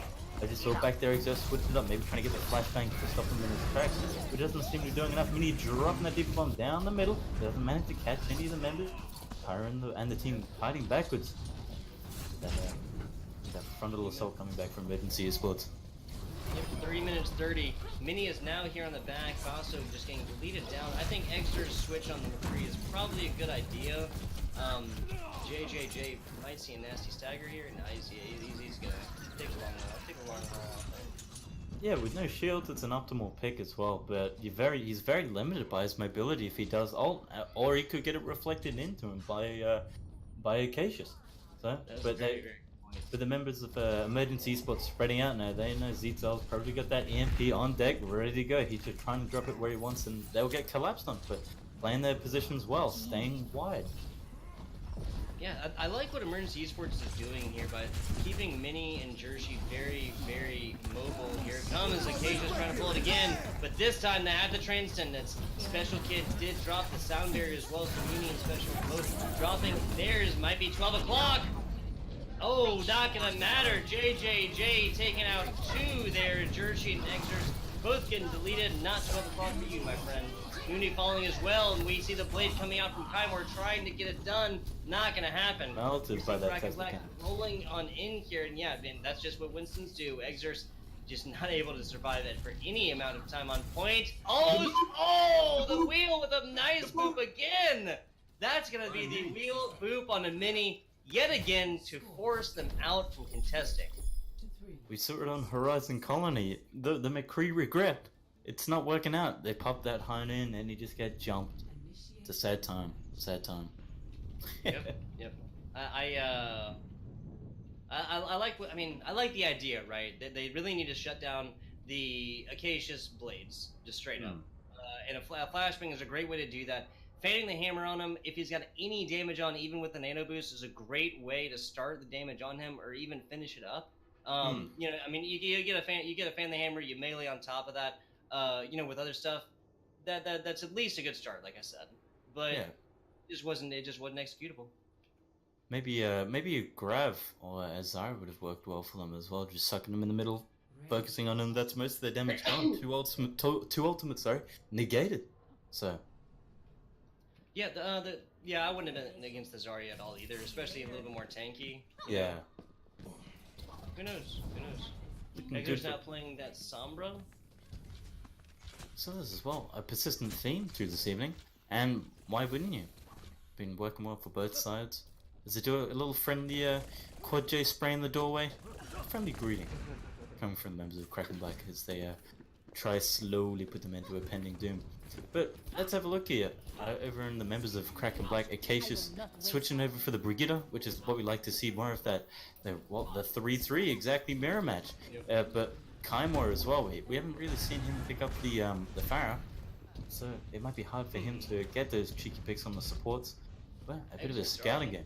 5% damage, my oh my. That's a lot coming on at tanks here early. Like you said, Kaimor is up in the top. He is getting those damage boosted shots down, but the Alderworth Hotel is providing cover. Rotating thus up far. point. Yeah, They come- Kraken Black, the defense, again, rotating around. This team has had some very courageous defensive rotations, we'll say, tonight. 3.5 minutes, also getting lots of damage on, taking out 2. Oh, excuse me, these 2 members are there. Does not get a tick. Wow. Not at all. That was splitting hairs there on time there, gentlemen. They walked around the point, round the statue, and they caught the 2 snipers, and just went, hey, you're not going anywhere. They just cleaned them up, and they're still running it, but maybe they'll be a bit cautious. Hanzo might climb a little higher, jump a little further away. They're just looking, they're waiting for the camera in the corner, and they'll do the same. Hamster, by himself, has got to run away. They had no line of sight around that corridor. He just peeked. He face checked the corner he's got. In the world very, very quickly. Yeah, that pile driver was answered when said, you know, you're gonna pay for your sins today, my friend. Muni falling there, Pasto, an entire cadre of Kraken Black members taking them. And so far, we've seen a pretty defensive hold here. Nothing going the way of emergency so far. Yeah, Emergency Esports knocking on the door of Kraken, going hello, with a loaded revolver pointed at their face. Anyone who face checks that corner seems to be going down. And like Kaimor can't even get any splash damage on the team because they have no line of sight. Alderworth Hotel, my man, Alderworth Hotel. Love to see it. So we have this the barrage. I think Special Kid, they're just waiting to switch to full goats, I think, until Special Kid damage boosts this barrage all the way through. That might be a good time for it. Uni falling, there comes the barrage. DM coming almost all the way through. Wheel getting the damage up on the top, so that is a tick. And plus a little bit more, 44%. Yeah, especially with that Primal Rage still. Looks like just the Valkyrie and the Diva Bomb going to be opening up. Joshi, Kaimor, and Special Kid all switching. Oh, Acacia's putting Mini to bed. But the gun, the 3-3 composition, they realize we can't fight from range. We're gonna have to mirror match them. We're gonna have to take it into the hotel. We're gonna have to get scrappy, and it's just now gonna become the game of positioning and ultimates, which is leaning towards Kraken Black, which is unfortunate. If they play their position right, they're gonna win. Going in the Alderworth Hotel with a Winston as opposed to a Reinhardt might end poorly for the side of Kraken Black. Here comes Emergency Esports, and they are rolling. Acacia's falling first, but Jersey as well. Main take now down. Here comes the grab, excuse me. Kyrie does get lots of damage on in there. Eggs are being bleeded down after trying to avoid that graphic shot. Not going to matter. Kraken Black with another... just a really, really good, solid defensive hold there, man. They invested, what, 1, 2, 3 ultimates? No, they invested 4. Yeah, 4. Yeah, but they had them and they have it in the bag, but now it's swinging back in their favor, especially with the members up top. And if they get caught out down the bottom, to 3 of them, they're not going to be able to have the assistance they need as they rotate them around with that shield soaking up as much as 2k, which is exactly what they want. Round we go. Here comes the self-destruct, taking out Exer. Does not have a personal one for him. Kairu does pull that transcendence afterwards. Not 100% sure, but as Acacia's falls to a very well-placed Jersey charge, Brig always a great target for that one. Mini now pulling out the self-destruct. Gets damage onto her opposing Diva. JJJ getting deleted out of mech there. Now Shatter landing for Jersey. This might be the opening that Emergency Esports need as Moody does fall. That's going to be the only one that they have suffered so far. A little damage, or a little DMEC coming onto Mini, but that looks like it's going to be A-okay. Payas also falling. Yeah, Acacia's not able to get it done himself. A little take in overtime there. We'll trying to get out of that one. Yeah, bit of poke the choke, but it doesn't matter. Jersey is swinging. It's going to get a special kid off the point. Emergency Esports really recognizing, hey, we're not going to win with a Pharah. They switch it up for the 3-2. They're looking tight. They're looking good. They're clean on point. Good ultimates, good boops. Oh, caught out in the side room here. They come aggressively charging through. Peso switching for the Reinhardt as well, mirror matching. Yeah, dude, Jersey got so low there. The speed boost by Special Kid definitely took him back there, saved that man's life. They do have the grab, they have the sound barrier. I'm wondering what comes first. There it is! That's not Exerce, that's the sound barrier now landing for Special Kid, and no value found from Zetzal. There's the shatter! Answer with a grab to force these team members back. Self-destruct in the back.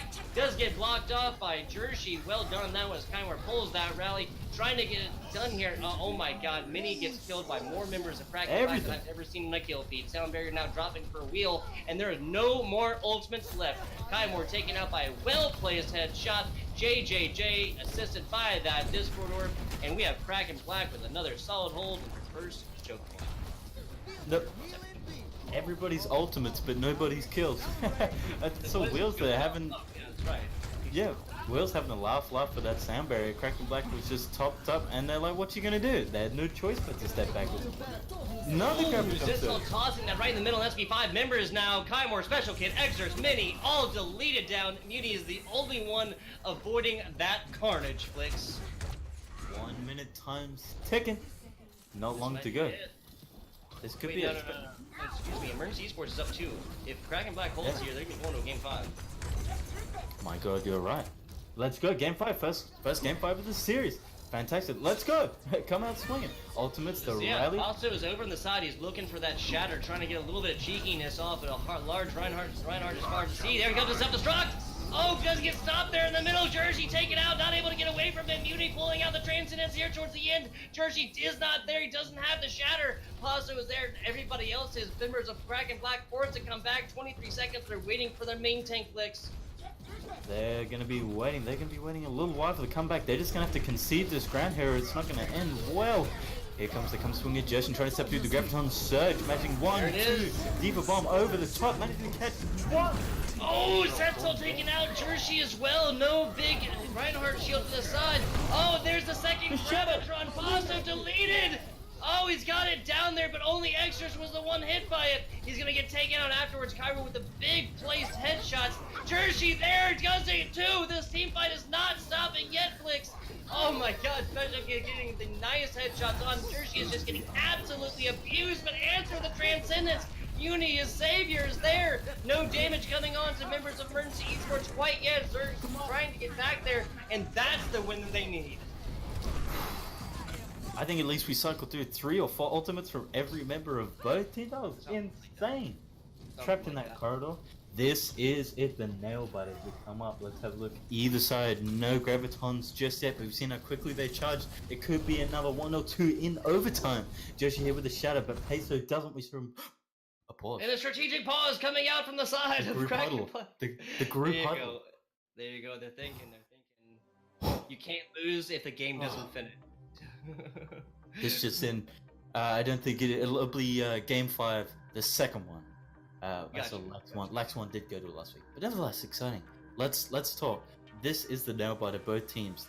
Someone's probably having a toilet break by any chance, but this is it. Joshi does have the shadow. Pazo does not. They just got to get that Diva Bomb over the top. Maybe catch a stray support or 2 with no transcendence. Joshi might turn his back, but Peso can't address it with his shadow. That they're gonna be running on luck to stop Emergency Esports. They're a lot. Jay, he either needs an entire Emergency Esports team to not be paying attention to him, or he needs to catch a corner or something, because there is no supporting, no setting up ultimates on the side there. There's no shatter. There is no grab. Unless this team fight goes on as long as the last one did. The only thing they're going to be looking for is for a wheel boop onto the Reinhardt to get that shield away, get the self-destruct on, okay? I really don't see too much else that they have there. And on the other side, what does Emergency Here we Esports go. have?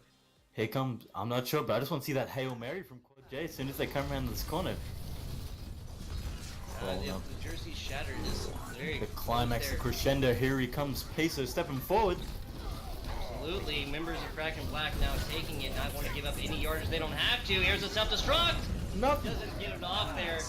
Oh, the Get Shatter blocked. down does get blocked off! Kairu now pulling that Transcendence, and Acacia's getting just charged down there. No Transcendence healing to be done there. Little boop action away! And Paso does get the Shatter down. Muni answers it instantly. Kaimor's got his rally as well. Special Kid does have that Zombie just in case it doesn't go their way.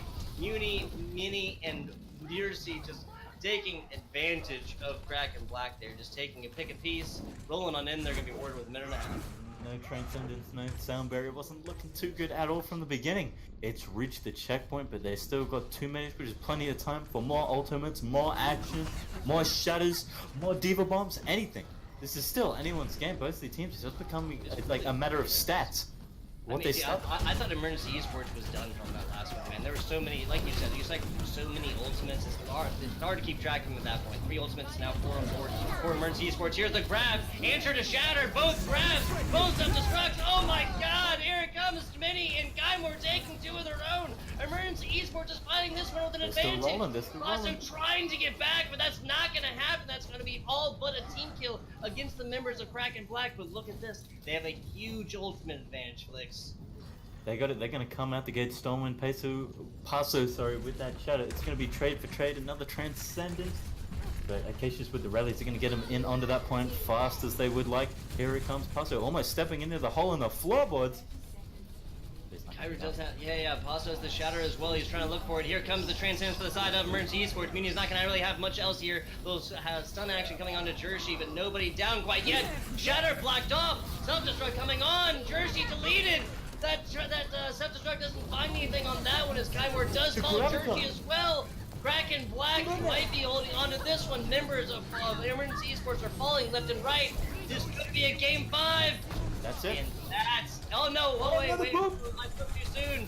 Oh, the big boom special kid there! Are they gonna get there? Are they gonna get there? Oh, not the grab. Well done.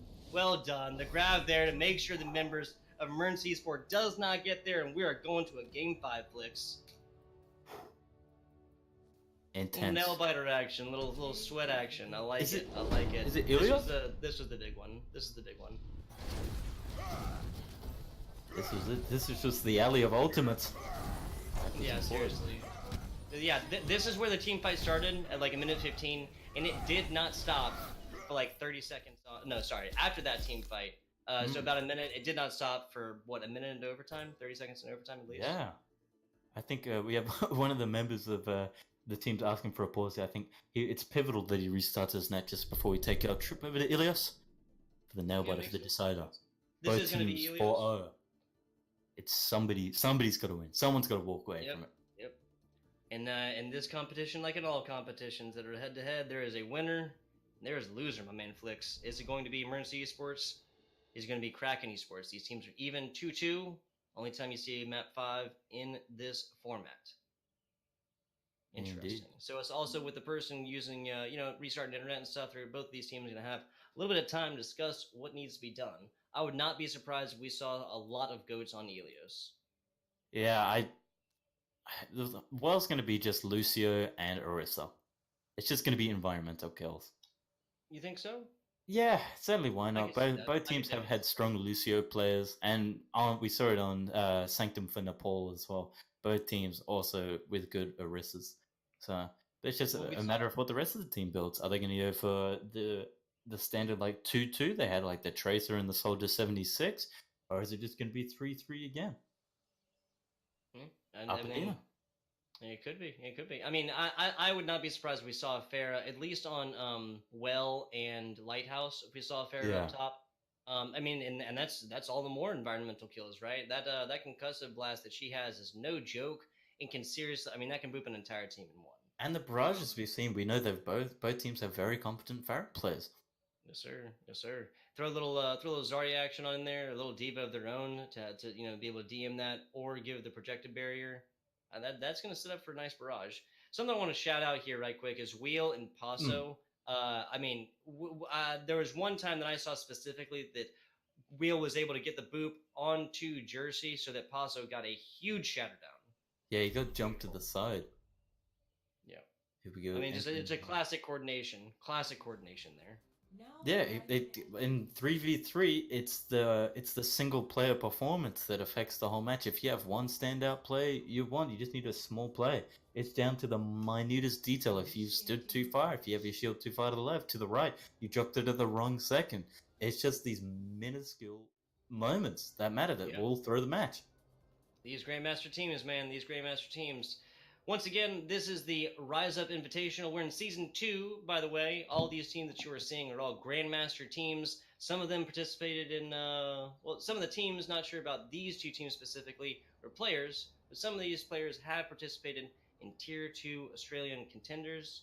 Big deal. You're not going to get much more competitive from the land down under. Let's go. How else would you want to spend your Sunday night? 2-2, Kraken Black, Emergency Esports? Someone's got to lose. Who's it going to be? Let's have a look. There's the Farahs, man. That's what I like to see. Special Kid over onto his Mercy. I'm really... I would be very surprised if Acacia stayed on this Farah and did not see a Wheel Mercy. Is this a mirror match? No, not just yet. Exhaust just switching. Almost was. That would have been exciting. They're messing with this. A real skill match now. But it's going to be interesting.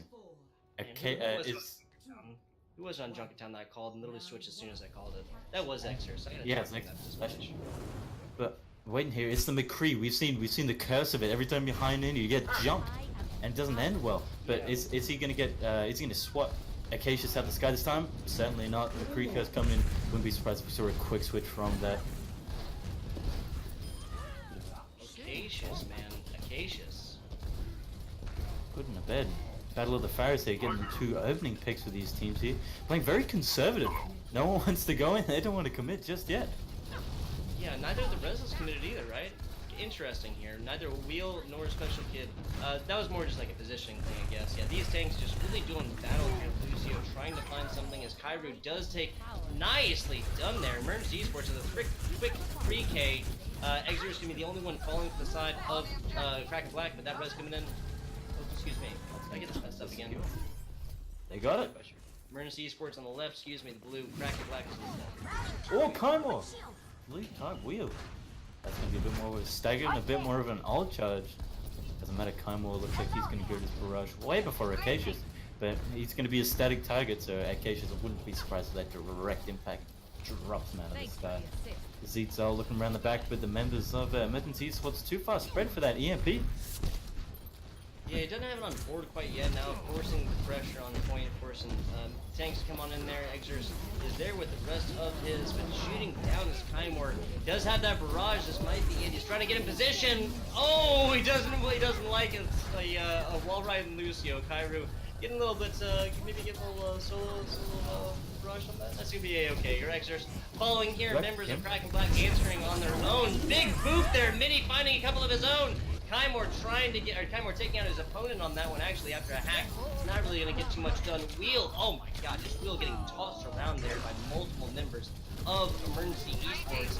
Does not get away from that. Doesn't matter how long they drag it out, they're still at 60%. This is, oh, these are the mini back to bed. Coming back to the contest, still there, still holding on to this. The prime ridge coming. Hey, high noon, you know what time it is? Not to hit anybody.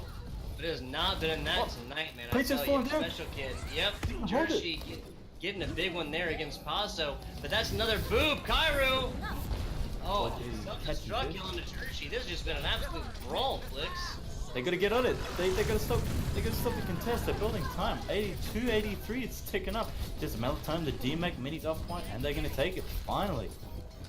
Yeah, it's a long battle, but they finally got it. Yeah, I mean, 85%. That's a great start. Yeah, I mean, even if you lose a member here, you lose a member every couple seconds, it doesn't matter. It's all about time, right? Whatever they burn is in your favor. Excess switching up. He's maybe realized, hey, the crew flashbang. That's all I got to save myself in that small rectangle of the space. So I think the MP is gonna be good. Kaimor, huge. Again, what? Acacius is. I mean, Wheel is there. That's the second time helping him out and stuff like but seriously, and now Wheel falling again. Jersey is getting it done. This is practically a mirror composition except for the Exer Sombra. And I mean, we're seeing a big difference over on the side of Emergency Esports. Really getting it done. Props to Zeets out there. Got the hack on the Kaimon, so stuck up the top. Quad J just jumped up. It's right to the face. Just took him down with those micro missiles. But it doesn't matter. Looks like they're going to be holding Emergency Esports. Kairu coming in, gliding, boops away! Oh, 98.99. He's not going to be able to get in there. Oh, nicely done. That's going to be wheel on the Moira. Not surviving long though. EMP coming out. Lots of members taken out. Here comes the barrage. Kaimor going to be taking out Acacius, but that might be the end of the flood here. The EMP of their own. Exers pulling it out. Well done on that one. Holding on to the EMP to the very end. And that's going to mean Emergency Esports taking the first one on this. Yeah, that's definitely. Kraken Black paint a little bit of peekaboo around the pillars. Doesn't matter anyway. That was fantastic work by the fella from Emergency Esports. I forgot his name is ready. There's too much going on. I had a complete mental blank. Kaimor. Yeah, 2 direct impact kills onto Acacius. That doesn't look good for him. He was doing fantastic work. But it looks like Kairu here switching up. Maybe we're going to try a system. Take him out of the sky with the Anna. Exhaust opening up. He did highlight the McCree there for a sec. I was going to say, why not keep the Sombra? Certainly doing good work for him. Yeah. I definitely agree with that one, man. I definitely agree with that. But I mean, as my boy Hanzo would say, that's some simple geometry coming out by Kaimor. Like, those direct shots, throw a little mercy damage boost on top of there. That's gonna make for a bad day. Here we go. You seeing what I'm seeing? A mirror match action. Is it gonna be 2-0 here? As Acacius and the Fire must be both sides flying on him. Yeah, I'm very interested to see how this one's gonna end up. Seems to be like a slow burn, especially as these teams just look for their picks, stick close together. Waiting for those 1 or 2 direct impacts. He's gonna be a-okay, yeah. But we see members of Emergency Esports really playing close together, and Acacius with another pick. Now they're gonna be eat up that res. Special Kid did get it off, but got punished for trying to support up his team. That is going to be a 99.99% take for for Kraken Black. They have not gotten that quite yet. There it is. As members of the Emergency do get off there, and they're going to start taking their own takes. Two down the road. Jersey. Actually, Jersey was meaning to do that. Excuse me. 2 members taking the tumble down the pit. As the rest of the members of Emergency Sports. I'm not 100% sure. Okay, yeah. I mean, he's been playing pretty crazy Winston tonight. It would be a stretch to think that he did that on us. Yeah. That's right. It's a battle of who gets the direct impact with that damage boost. 1 shot leads the rest of the fight. Yeah, Acacius is really trying to find that there.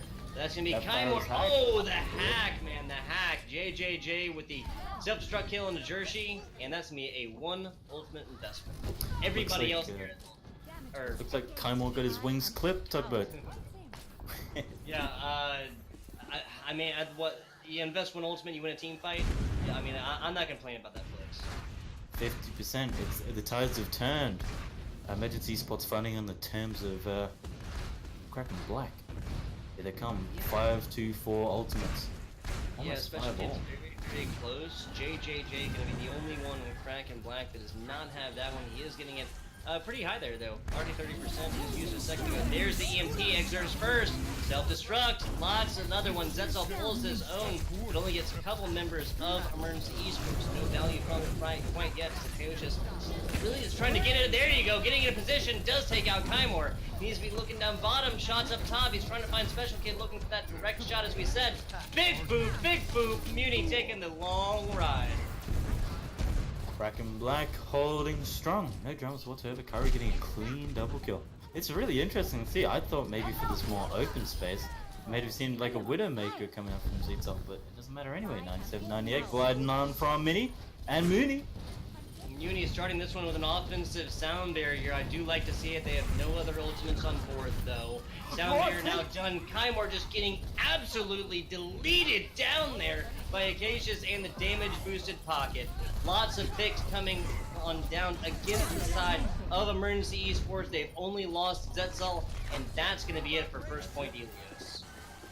So Kraken Black taking the last one. No, excuse me. Emergency Esports taking the last one. We're going down to the wire flicks. Hey, how about you ask that admin who said that we had a game 5 last game if it went down this place?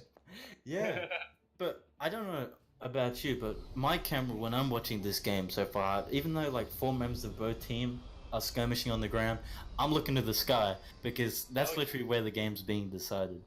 It really depends who is. gets a direct impact first, and that's it. I think the Yep. Seeds are having a bit of foresight, trying to maybe. Oh, they both went Widowmaker. Maybe trying to turn the tides on them. Expecting for that Pharah. Maybe No, spot him out the it's sky. just it's been a Zetzal Exer showdown all night. There's no Yeah. reason to believe that that is going to end now. It was Farah here.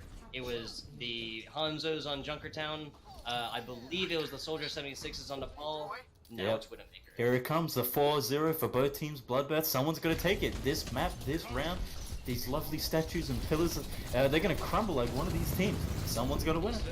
Zetzel getting very low there, Mini getting the damage off the side, and that's going to be a very, very good take, or, you know, a very good start to this team fight. Mini also getting clean. Oh my god, Jersey not able to get The those biotic nade shields saved on it. up there, and Kraken Black is taking all the advantage in the world from playing a little bit closer together.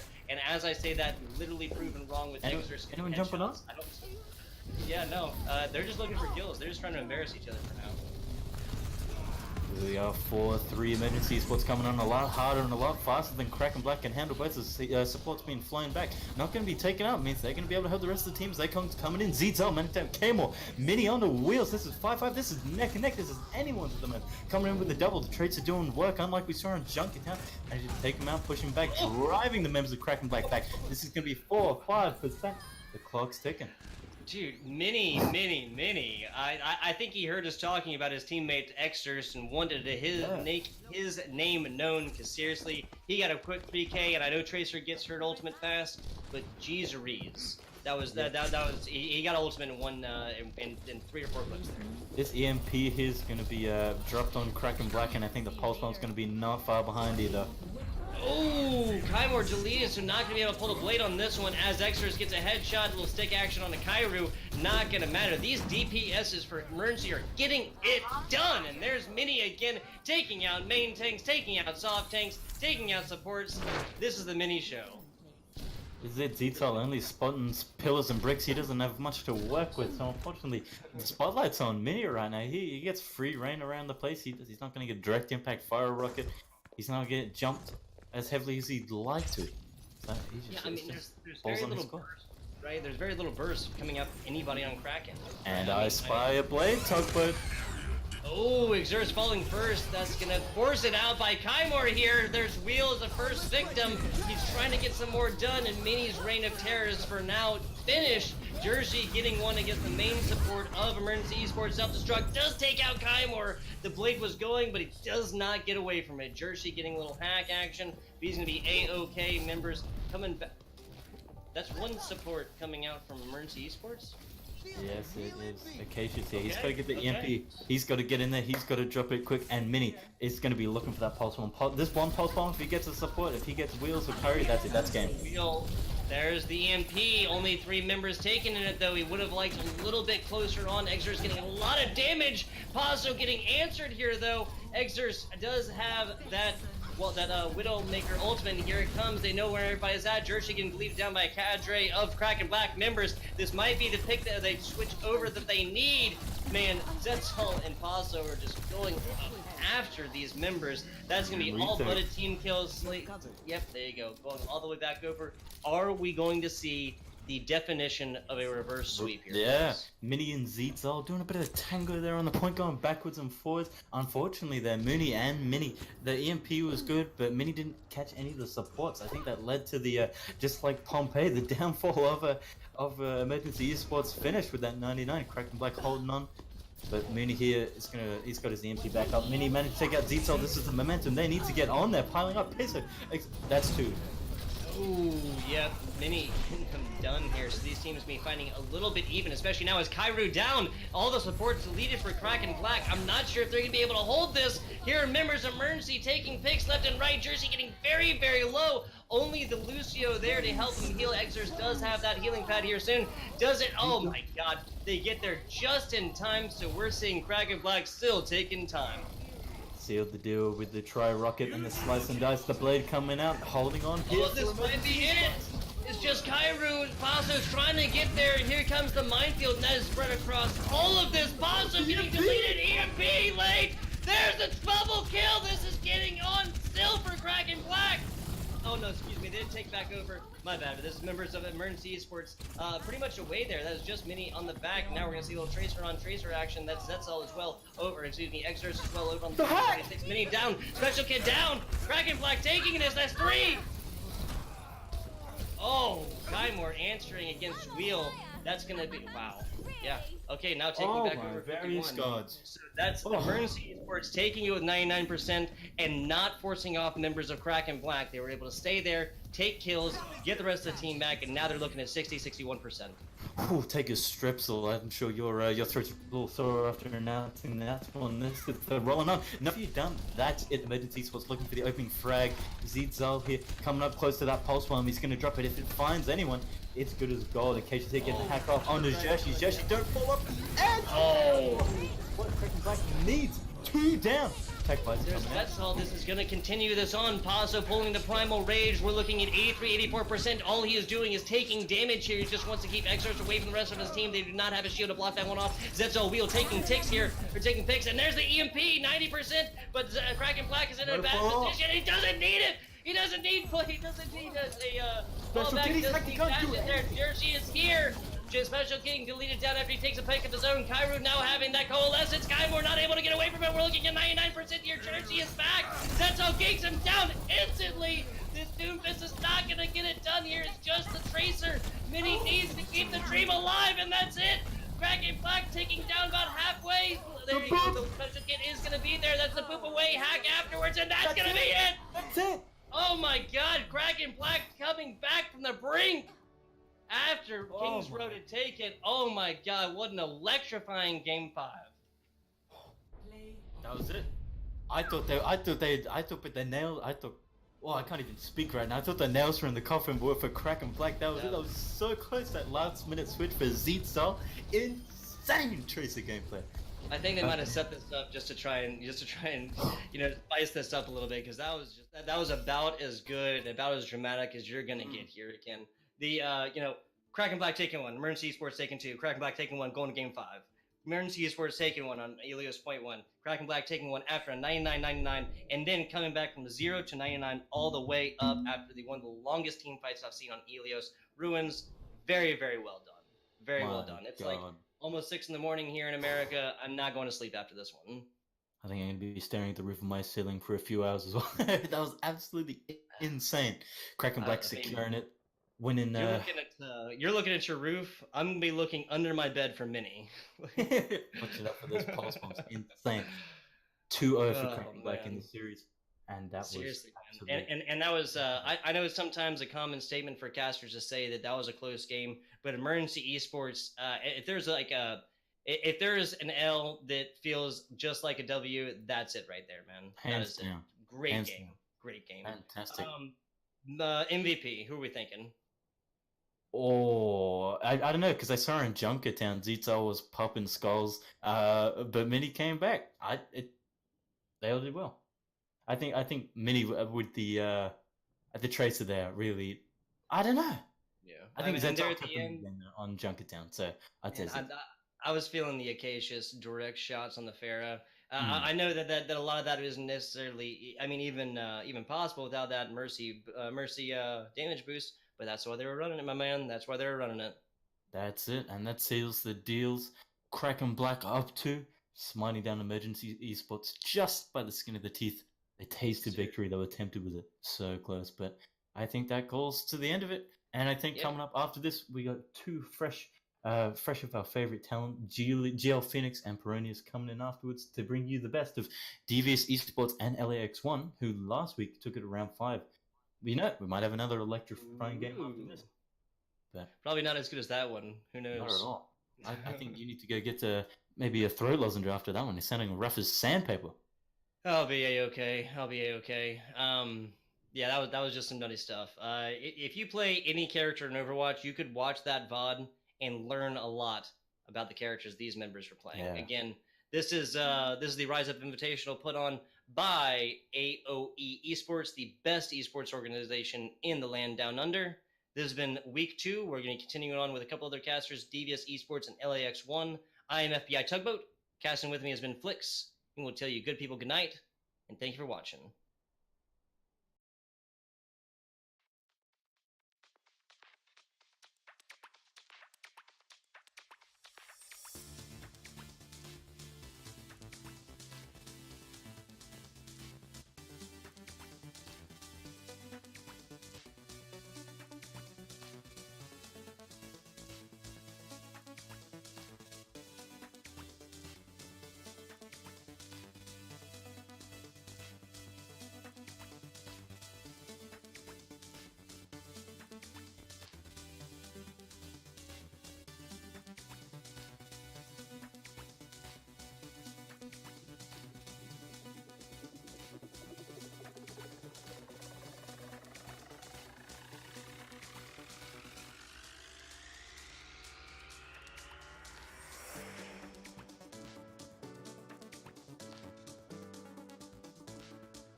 Hello everyone and welcome back to AOE Esports and our action from the Rise Up Invitational. I am GeoPhoenix and with me is Peronius, and we'll be bringing you all the action from the next series between Devious Esports and LAX1. So Peronius, how do we follow up a series like that? Yeah, thank you for that, Phoenix. And what an incredible series it was. An absolute nail-biter. It's going to be very interesting to see if we can see a similar performance out of these teams, because certainly at least Devious Esports have a lot to prove after going down last week against Morph Black. They're going to be hungry for some revenge here and looking to take that out against LAX1. LAX1 themselves got a narrow win last week over Poach, clutching out their own 3-2 in the finals. So maybe, just maybe, they can continue to be the Map 5 champions, or perhaps this one ends up being a bit more decisive as these map set play out. Yeah, it's going to be very interesting, as you mentioned. The first map is going to be Nepal, and yeah, it's going to be very interesting to see how these teams approach it. As you mentioned, Devious Esports falling down in that first week to quite a strong team in Morph Black. They have been one of the names that have been floating around this scene for quite some time at this stage, but LAX getting that win as well, as you mentioned, it was squeaking by in that one. Still not sure how the rest of the teams are sort of falling together. So I'm very interested to see how these two teams match up against each other. Absolutely. It's definitely going to be an interesting experience to work out where these teams sort of match up against each other in this series. And we do know there's a lot of fans out there in Twitch chat from both these teams. A lot of people really cheering for Kuffa of LAX1 or LAX1. So it's going to be interesting to see if that main tank can pop off like they're hoping. On the other side, there's quite a few people who've come out to watch Devious Esports as well. So it's going to be interesting to see whose fans get to cheer the loudest here as these teams go at it. Yeah, we've got some rather vocal fans in the Twitch chat and also some rather interesting characters on both of these teams that I'm looking forward to seeing who is going to be able to put their money where their mouth is, so to speak. Yeah, too true. And it should be heading into Nepal in just a moment to get this one underway in our control map mode. Yeah, and it is going to be a 4-map series. We will play all 4 maps, and as we saw in the previous series, if it is ending up in 2-2, we play the 5th tiebreaker. But here we are, first map. It is going to be Nepal, and yeah, it's going to be an interesting one to start off with. Absolutely. Looks like we are heading to Shrine first, so definitely perhaps the most diverse of the 3 maps in terms of team composition. This one, while you can get into some very tight brawls around that point, there's also a bit of space and some high ground on the higher areas of the map as well. So there's a lot of room for a variety of different team comps here. You generally see a lot more variety than you do on the other stages of Nepal. It's going to be interesting to see what these teams are bringing out here as we get ready for them to make their first initial hero selections. Yeah, we saw in the previous series on this map, one of the teams did end up going for the more traditional 3-3, but got pretty much picked apart by the long range of the Pharahs and also things like Sombra and the Ana doing really well in conjunction with a lot of that. And we're starting to see things in that like coming out from both these teams. Not going for that traditional 3-3, teams are finding more and more ways to deal with that. But it's still a very strong composition to throw around. Absolutely, and so we will be having in the blue Devious Esports and in the red LAX1 as we make our way through to the point. And it looks like we will be seeing that 3-3 composition out of LAX1 there, but we've actually got a dive-based composition coming out from Devious Esports, although we will be going into an early pause here just as the teams are making their way onto the point. So this one, very, very interesting to see how this goes, because there's going to be a lot of pressure on Ownage to land some big early rockets and on Hidden to get some high-value hacks, because they do not have the brawling power to stand up against this 3-3 composition coming out from the members of LAX1. Yeah, absolutely. They do. The blue team doesn't have nearly the amount of sustainability and durability to stick around in those long extended fights that you usually wanted to have with that 3-3 composition, especially around this shrine. Wanting to get a lot of the value, as you mentioned, with Ownage on this Pharah, trying to get a lot of that damage before the fight really begins, trying to take some members apart. And also Hidden is going to be a real big key figure, getting those big EMPs at the right moments to really set up some good team fights for his team. Absolutely, and at this stage, we have seen some early initial rockets from Onage. He certainly built up a bit of ultimate percentage, but nothing big enough as of yet. Certainly nothing that anyone can capitalize on. What they really want to be doing is getting some damage boosted rockets in there around the shield, getting a lot of people low with the splash damage from that, and allowing their dive tanks to jump on top of it and try and finish off some kills. And so far, there just hasn't been enough burst damage getting through to really enable that sort of dive yet. We will be resuming very shortly here, and we'll see if they will be able to crack this one open, or if this heavy 3-3 comp is just going to brawl their way across the point and take all of the space. All right, well, we have finished up with that pause as the red team, they have made their way towards the point. LAX just going to be trying to set up some ground and make it really hard for Devious to really just push in. As you mentioned, they want to be able to get a lot of that damage down and then start diving on. We do have Onage trying to get a good position to send in some rockets, but takes so much in return, has to get forced all the way back out as RV14 does end up losing the mech. It's a pretty good start to the fight here for Devious, but they have to get as much as possible out of this. But Motion getting taken down, they're not going to be very happy with that one. They do have to invest the resurrection, but Onage gets taken out by JCab on the Zaya. Really nice kill there coming out for LAX, and that should just initiate the retreat. Absolutely, and Jarmez bringing his team forwards there for the cleanup. They're going to chase them all the way back to spawn here.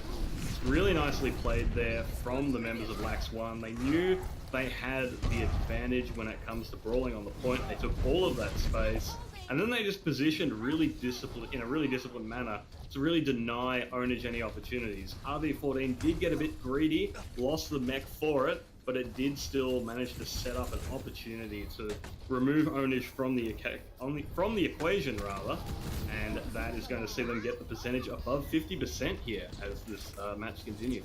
Yeah, the Valkyrie has been invested by Razorfish, and the rest of the team is trying to get the fight going as an MP comes out, see if they're able to get much more out of that. Zuba is going to get taken out immediately, and his Onage does get a good follow-up, but kills are going back and forth as it looks like the fight is still going to go quite nicely. Here comes the Shadow, puts 2 to the ground on the point.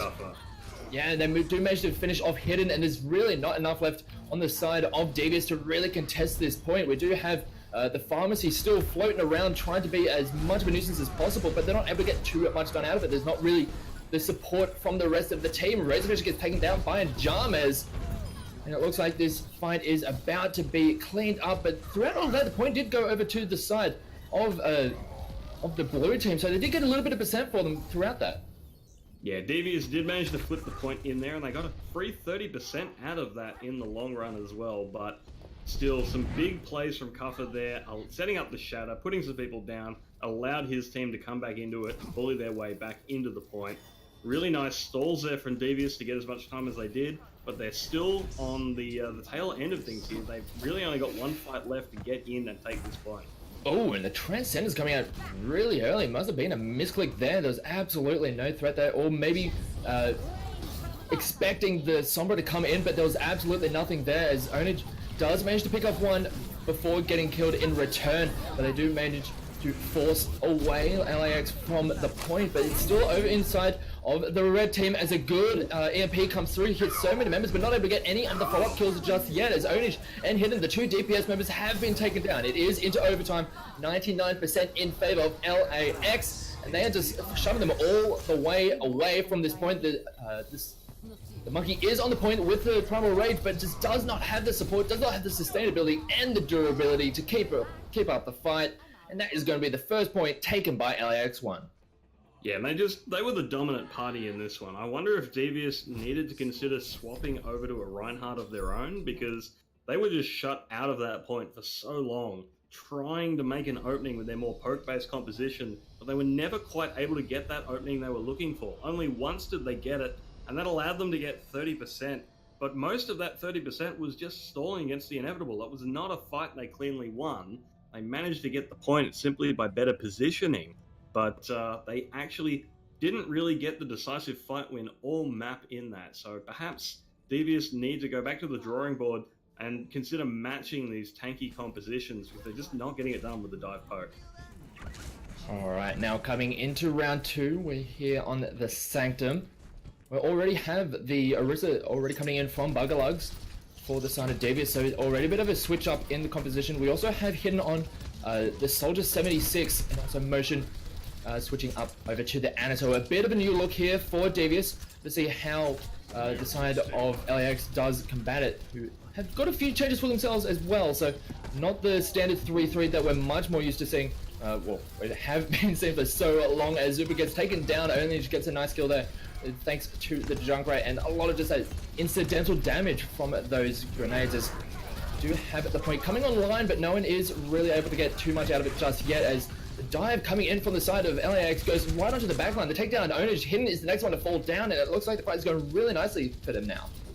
Yeah, absolutely. They've managed to just completely outflank this Orisa-based composition, get the key kills they need, and almost ignoring Buggerlogs until the end. They haven't allowed the point to get capped over, and they've just taken down the team piecemeal.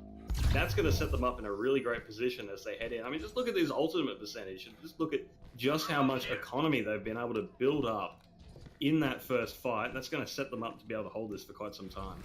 Yeah, there's some great tools to work with. Here comes actually new mech coming in for JCap. We got a little bit beta there, as we do also have the nano boost and also the tac visor potential combo coming out for this next defense, as we do have Kuffer just trying to get a little bit of poke onto that backside as they are all the way in onto this low ground, as the tac visor and the nano boost comes through, but not really able to get too much done out of it, as they just all penned into this very close quarters. But the rest of the team is able to just completely shred them apart. Here comes the Blade trying to just wreak havoc throughout Devious, and manages to pick up one. The rest of the team is able to clean up the rest of this Devious lineup, as they are forced all the way back to spawn.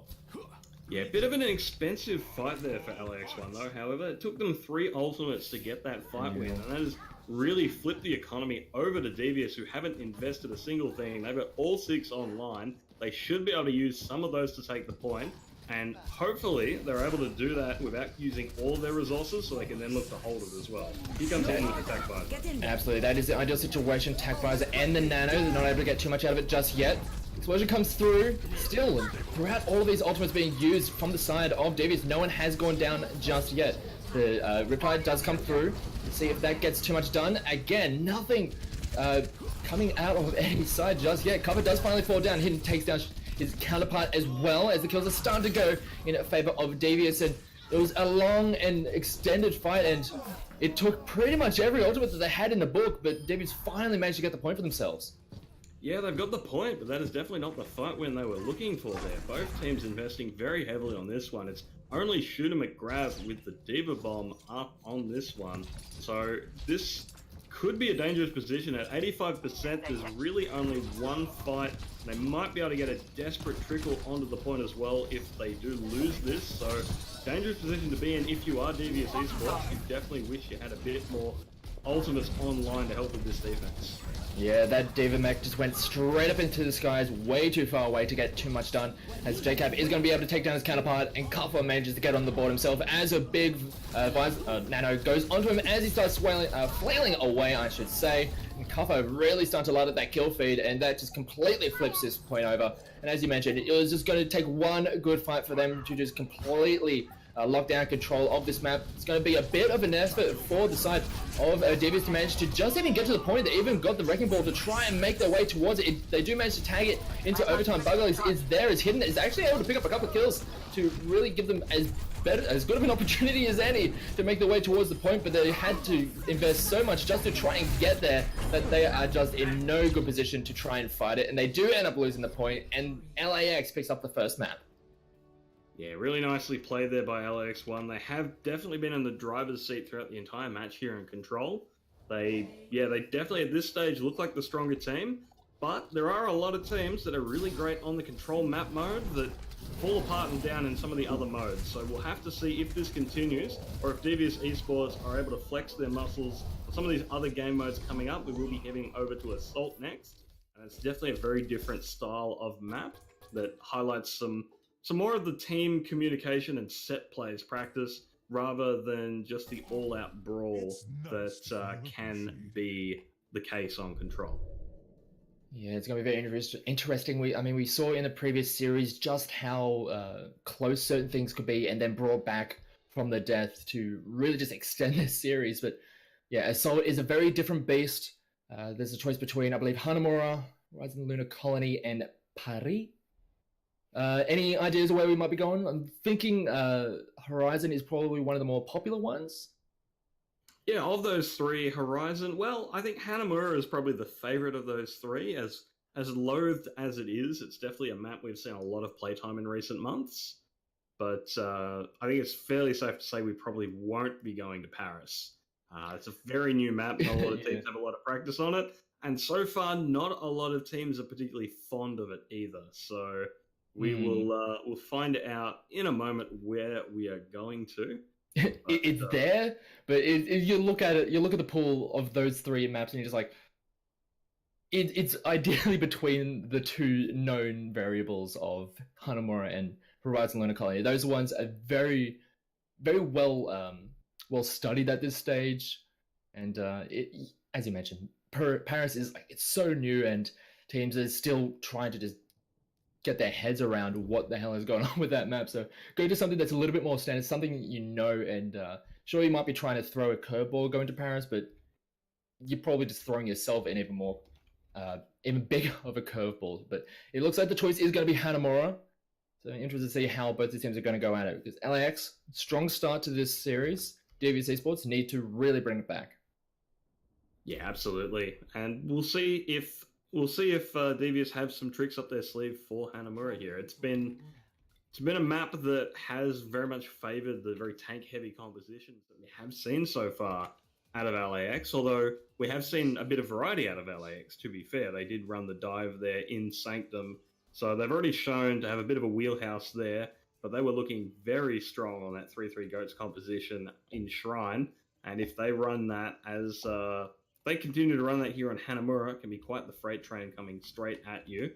And it's going to be up to Devious to show some answers to what LAX is throwing at them. A freight train, or even just a giant brick wall. So it's going to be up to it's going to be up to Devious to really try and find ways to counteract a lot of what LAX has been bringing to the table, because so far they seem to have a very clear identity with how they want to be playing with their team. Is we do have, I believe it's going to be Devious on attack first. And so far on defense, it's not the usual suspects. We do have a little bit of everything out of this one. Yeah, you're quite right there. And just for our viewers out there, we have had a swapping of colours. So we will have LAX playing from the blue and Devious Esports over onto the red now. So they have swapped colours as the victor of the last map. The loser picks the new map, and then the winner gets to pick the winner from the previous map who didn't choose the map gets to pick if they are starting on attack or defense. So Devious, having chosen Hanamura, LAX were able to choose to defend first, and that is what we'll see out of them here. And it's looking like they're going to be running the Soldier Sombra based defense. Yeah, it's looking like one of the more traditional 2-2-2 style with two tanks. You've got the Reinhardt Zarya, very solid on the front line. The two supports, two healers, the Ana and the Lucio. Then the two DPS. So they've got a very well-rounded composition. It's not the goats of yore, but it is still a very solid composition that does quite a lot of things quite well. Yeah, and I think we can expect RV14 to be up on the high ground on that Ana. Shy probably on a different high ground, probably even from an opposite direction, and they're just able to rain down a lot of threat from that high ground with the sustained soldier fire and those biotic grenades from the Ana, which can be absolutely devastating to any sort of clustered up composition there. That said, from Devious, it looks like they are going to be running a dive composition here, a triple DPS dive, in fact. So a lot of danger there for people like that Ana if they get isolated because of all these mobile DPS threats and the Winston, of course. But that requires them first to get through this gate. Yeah, and it's going to require some very good coordination on the side of Devious as they pick their targets and just completely burst them down, especially with motion on that backside with the Zenyatta. Getting the Discord Orb onto the right target really is going to help out this entire composition and that style. But as you mentioned, trying to get through that front gate so far, been a bit of a struggle. Cover on this Reinhardt, really just putting up that shield, making it incredibly difficult for Bugglers to really just get some ground. Yeah, the suppressive fire they've been putting through both the gate and the arch as well has made it hard for Hidden to actually sneak through invisibly to scout out the target locations as well. They're finally able to get through and they're looking for a target, but even then, Hidden getting harassed and taken out there is really going to slow things down. That Sombra, so important for setting up these multi-pronged dives, as they are the one who can identify a target and call for the dive. Yeah, that is going to force the retreat and force a re-engage. A slow attempt at a re-engage here from Devious, as we do have the defense coming a little bit further forward. Is trying to get a little bit of extra charge for themselves while this attack is trying to get itself set up. JCap and Kuffa doing really good on this front line, with the defense helping out a lot. Here comes the Valkyrie, but a Graviton Surge does get thrown in, and they are just going to start wailing all the damage through. Good defense matrix to keep a lot of the damage out of there, as the Transcendence does negate a lot of it as well. As Shadow goes down, puts several to the ground, as Buggalos was in amongst the enemy team and turned around and realized to the rest of the team, oh, you were all on the floor, and they are all getting cleaned up. Yeah, an absolute brutal shatter there coming out from Kuffa, just absolutely laying people out in front of that arch. So that's going to send them back to spawn, and it's just that one hurt to watch. Yeah, and here comes the blade. Hopefully they get a bit out of this, as Onage trying to get something done, as Buggalos does manage to take down Zupa, as they are trying to get anything started, but Shy managing to clean up Onage, but now they have to try and get back to the point, as Buggalos is trying to force a reaction out of this defense. Doesn't manage to get the first tick, as Kuffa is already there. And now the fight is going to continue. There is a Primal Rage there for Buggalos, who does end up proccing it. Does manage to take down Shy. It's a good start to the fight. And Graviton comes through yet again. A good charge. Cleans up Buggalos. And that is that front liner completely taken down. And the rest of the team is just going to follow through, clean up the rest of this offense before they can even get a tick on the point. And you really have to give it to JCap here. You can see just how much damage they are putting in by how quickly they are building these Graviton Surges. That is 2 grabs in what has effectively been 2 fights. JCap going huge on this Zarya, and already 42% to the next grab as well. If they can't deal with that Zarya and reset that energy, they are not getting this point. And it's already looking a little bit rough here for the side of of Devious, as Hidden does poke his head over just to get cleaned out by Shy on this Soldier 76, doing great work here.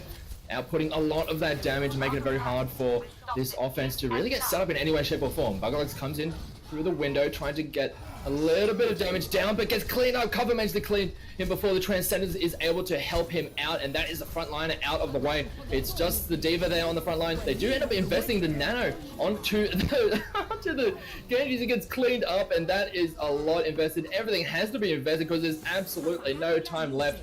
EP gets thrown around, didn't even need it, as that is a complete full hold on first point here by LAX1. Yeah, LAX1 just proving to be a really dominant team in this matchup. I mean, what more can you say? We have seen the unbending wall that is Kuffa, and right behind him is JCap on the Zarya, who is just farming grabs and just keeping the members of Devious trapped within them. The tank line here is just putting out some incredible work. Meanwhile, they've got their DPS harassing constantly as well to make sure that Devious can't set up the plays they're looking for. Just so far, it has been an absolute shutout, and unless Devious can show us something very new and different, this is looking like a very one-sided series at this point. Yeah, absolutely. And Kuffa and JCap, as you mentioned, have been doing incredible work on that front line. But behind every front line is the supports, who get not as much of the credit, but have to give them a lot of credit for how well they're able to keep that front line alive throughout all of this. And as I mentioned, the DPS doing a great work. And now we have to see how they go on attack, because they don't really need all that much. We need to see a full hold here coming out from the side of Devious just to even force a draw. So it's a rough situation to be in. You'd never really want to be in the situation where you have to full hold on Hanamura. It can be a bit rough at the best of times, but just to force a draw, that is that's a bit of a stressful situation there. Absolutely, it's definitely going to be taking its toll on the players mentally. Very hard to keep a positive attitude in this sort of situation, and that is exactly what they need to do, because if you start tilting, there is no chance for a comeback here. But we'll see how it goes. Buggalugs over onto the Reinhardt now. Let's see if he can go toe-to-toe with Kuffa and try and keep these main tank kept under control here as we fight it out. 4.8. That's a good charge. Oh, brilliant charge to open up things. Bugler does manage to get out with a sliver of health. Was hit with Bionade. And that is going to stall out this attack, but just a little bit nicely done there from the side of the Devious Esports front liner. And they still have a lot of time to work with. 3 minutes and 20 seconds, so they can play this as patiently as possible. The side of LAX. To see how this goes, because we've been singing the praises of Kuffer and JCaps throughout this map so far. I have to see if they're able to keep things going. A good charge, but they do manage to get put down to the ground. Kuffer taking a lot of damage. Shy is going to get taken down by Hidden, trying to kill him even more as much as he was doing it on the reverse end. As they are going to step their way towards the point, force a reaction out of this defense. Here comes the Nano. It is going to be put down onto the Reinhardt as Buglogs is going to get start swinging that hammer as they do clean up this offense before we can get too much done. And a nice start to this defense here from Devious. Yeah, this is really starting to be exactly what we need to see out of them here. We're seeing a lot of really nice plays, especially from Razorfish, getting some clutch anti-nades onto Kuffer, which is really making his life a living nightmare and making it so that he's going to be out of trouble. That's a good hack onto Buggerlugs, though. There's the follow-through shatter. Yeah, they put him down, but the return fire is just a little bit too strong. There was way more tools in the bank there for the side of Devious, and they just cleaned him up completely. It was a good idea, getting the hack onto Buggerlugs and then just putting him to the ground, cleaning him up, and then just following through from there. But seemed like they almost tunnel visioned on that, and then just got hit by so many crossfires from the rest of the defense. And actually, looking on this backside, we do have Zupa is going to be coming in onto the point from the side. It does have the EMP, looking for the big EMP engagement. Yeah, this is dangerous. They don't have Transcendence online. There's the EMP. Buggerlugs taken down immediately. This is the opportunity. Yeah, taking down that front line. That's what they wanted to do in that previous fight. Onus comes through with the blade, does manage to take down one, trying to get another, doesn't manage to get them, gets cleaned up as the nano boost does get put down onto Shooter, trying to get as much done as possible, but they're forced all the way off the point. Hidden trying to go into the point to stall out the capture as well, but they're starting to lose members. Transcendence comes through, but it's just stalling for time at this stage. Gets charged into the wall, but still in that invulnerable phase. But the rest of this fight is just completely cleaned up from the side of LAX1. They do manage to get the fight and the map. Yeah, and that was rough. You see the Transcendence come out and you think maybe, just maybe, this is going to be able to keep the members of Devious alive. But then the anti-grenade is there, the biotic grenade from the Ana, slapped down to deny any healing from that Transcendence, and it is just clean up from there. Yeah, just great work from great coordination all around from the side of LAX1. We saw the great engagement there coming out from Zupa on the Sombra, getting into that brilliant position, and the follow-up was just so powerful. They tried it once, getting the hack onto Buggerlugs, and then following through from there. It did end up getting shut down, but it expended a lot of the resources coming out from the defense. So when they went for it the second time, there was nothing to really follow up, and they really managed to punish them for it. Absolutely, but at the same time, we're seeing at least signs of life here from Devious. They definitely played a lot better on that defense that we've seen so far in the series. So if they can continue to adapt, start to get a handle for how LAX1 wants to be playing, and work out what they need to do to take that apart, they may yet have a chance to bring this one back. So if things continue as they are, maybe Devious can bring this one back. They've certainly they're starting to come up with some tools, and we'll be heading over to Escort for our next game mode, which may be able to give them some other opportunities to spot some weaknesses in LAX1 and maybe try and start their own reverse sweep from here to turn it around. Yeah, on control, it looked very much in favor of Devious, and that in favor of LAX, and Devious was still struggling to try and keep up. But as you mentioned, when we get into the different map styles, the assault looked a little bit better. It was still a bit rough on that offense, but on defense, they were starting to find some things. And we're going, as you mentioned, to that Escort. It looks like it's going to be on Gibraltar. It was a choice between Junkertown, Rialto, and Gibraltar, but we'll be going there. Interested to see how both the teams are going to approach this one. Yeah, absolutely. So Gibraltar, very much a high ground map, often favors dive compositions, lots of snipers. There's a lot of space in Gibraltar. So it's very different from what we've seen from the previous maps. A lot more space. It really is a chance for your Widowmakers to pop off. And if Devious feel like they've got a good Widowmaker, this might be what they're looking for. If they've got a good Widowmaker, a good Hanzo, a good Ashe, any of those long-range heroes, even a good Pharah, although that can, of course, be vulnerable to the enemy's long-range hit scans, maybe they're looking to use those tools to try and force LAX1 into a position they haven't had to be in so far in the series, and try and win it out from there. But on the other hand, we haven't, just because we haven't seen some long-range hit scan heroes from LAX1 does not mean they don't have someone who's quite capable on those heroes in their roster. We just haven't seen an opportunity for them to bring those out. Well, so far it hasn't been necessary for them. Exactly. What they've been showing so far has been more than enough to deal with what Devious has been bringing to the table. So if they are forced to try and make that adaptation, then we'll get to see, all right, what other tools do they have in the bank? And I am excited to see it because, as you mentioned, this map does have a little bit more of the verticality and also the longer sight lines to really make the most of those snipers and or even just the longer range of some of the other heroes that we haven't really seen too much throughout this series just yet. But so on defense, it is going to be LAX on defense first, with the first push going to be coming out from Devious Esports. And so far on defense, it's a very mobile looking composition here. Yeah, absolutely. The dive tanks, Sombra, and the Soldier means they've got a lot of sustained fire, not a lot of burst damage available in that comp other than the Soldier Helix rockets. But it's going to be the full dive, the Ana Zen full dive coming out from the offense, which means that, well, there's a lot of risk there without some strong burst damage that Soldier or that Ana just gets jumped on and deleted if we see some strong coordination coming out from Devious. So it's going to be interesting to see how this one plays out as the teams jockey for positioning.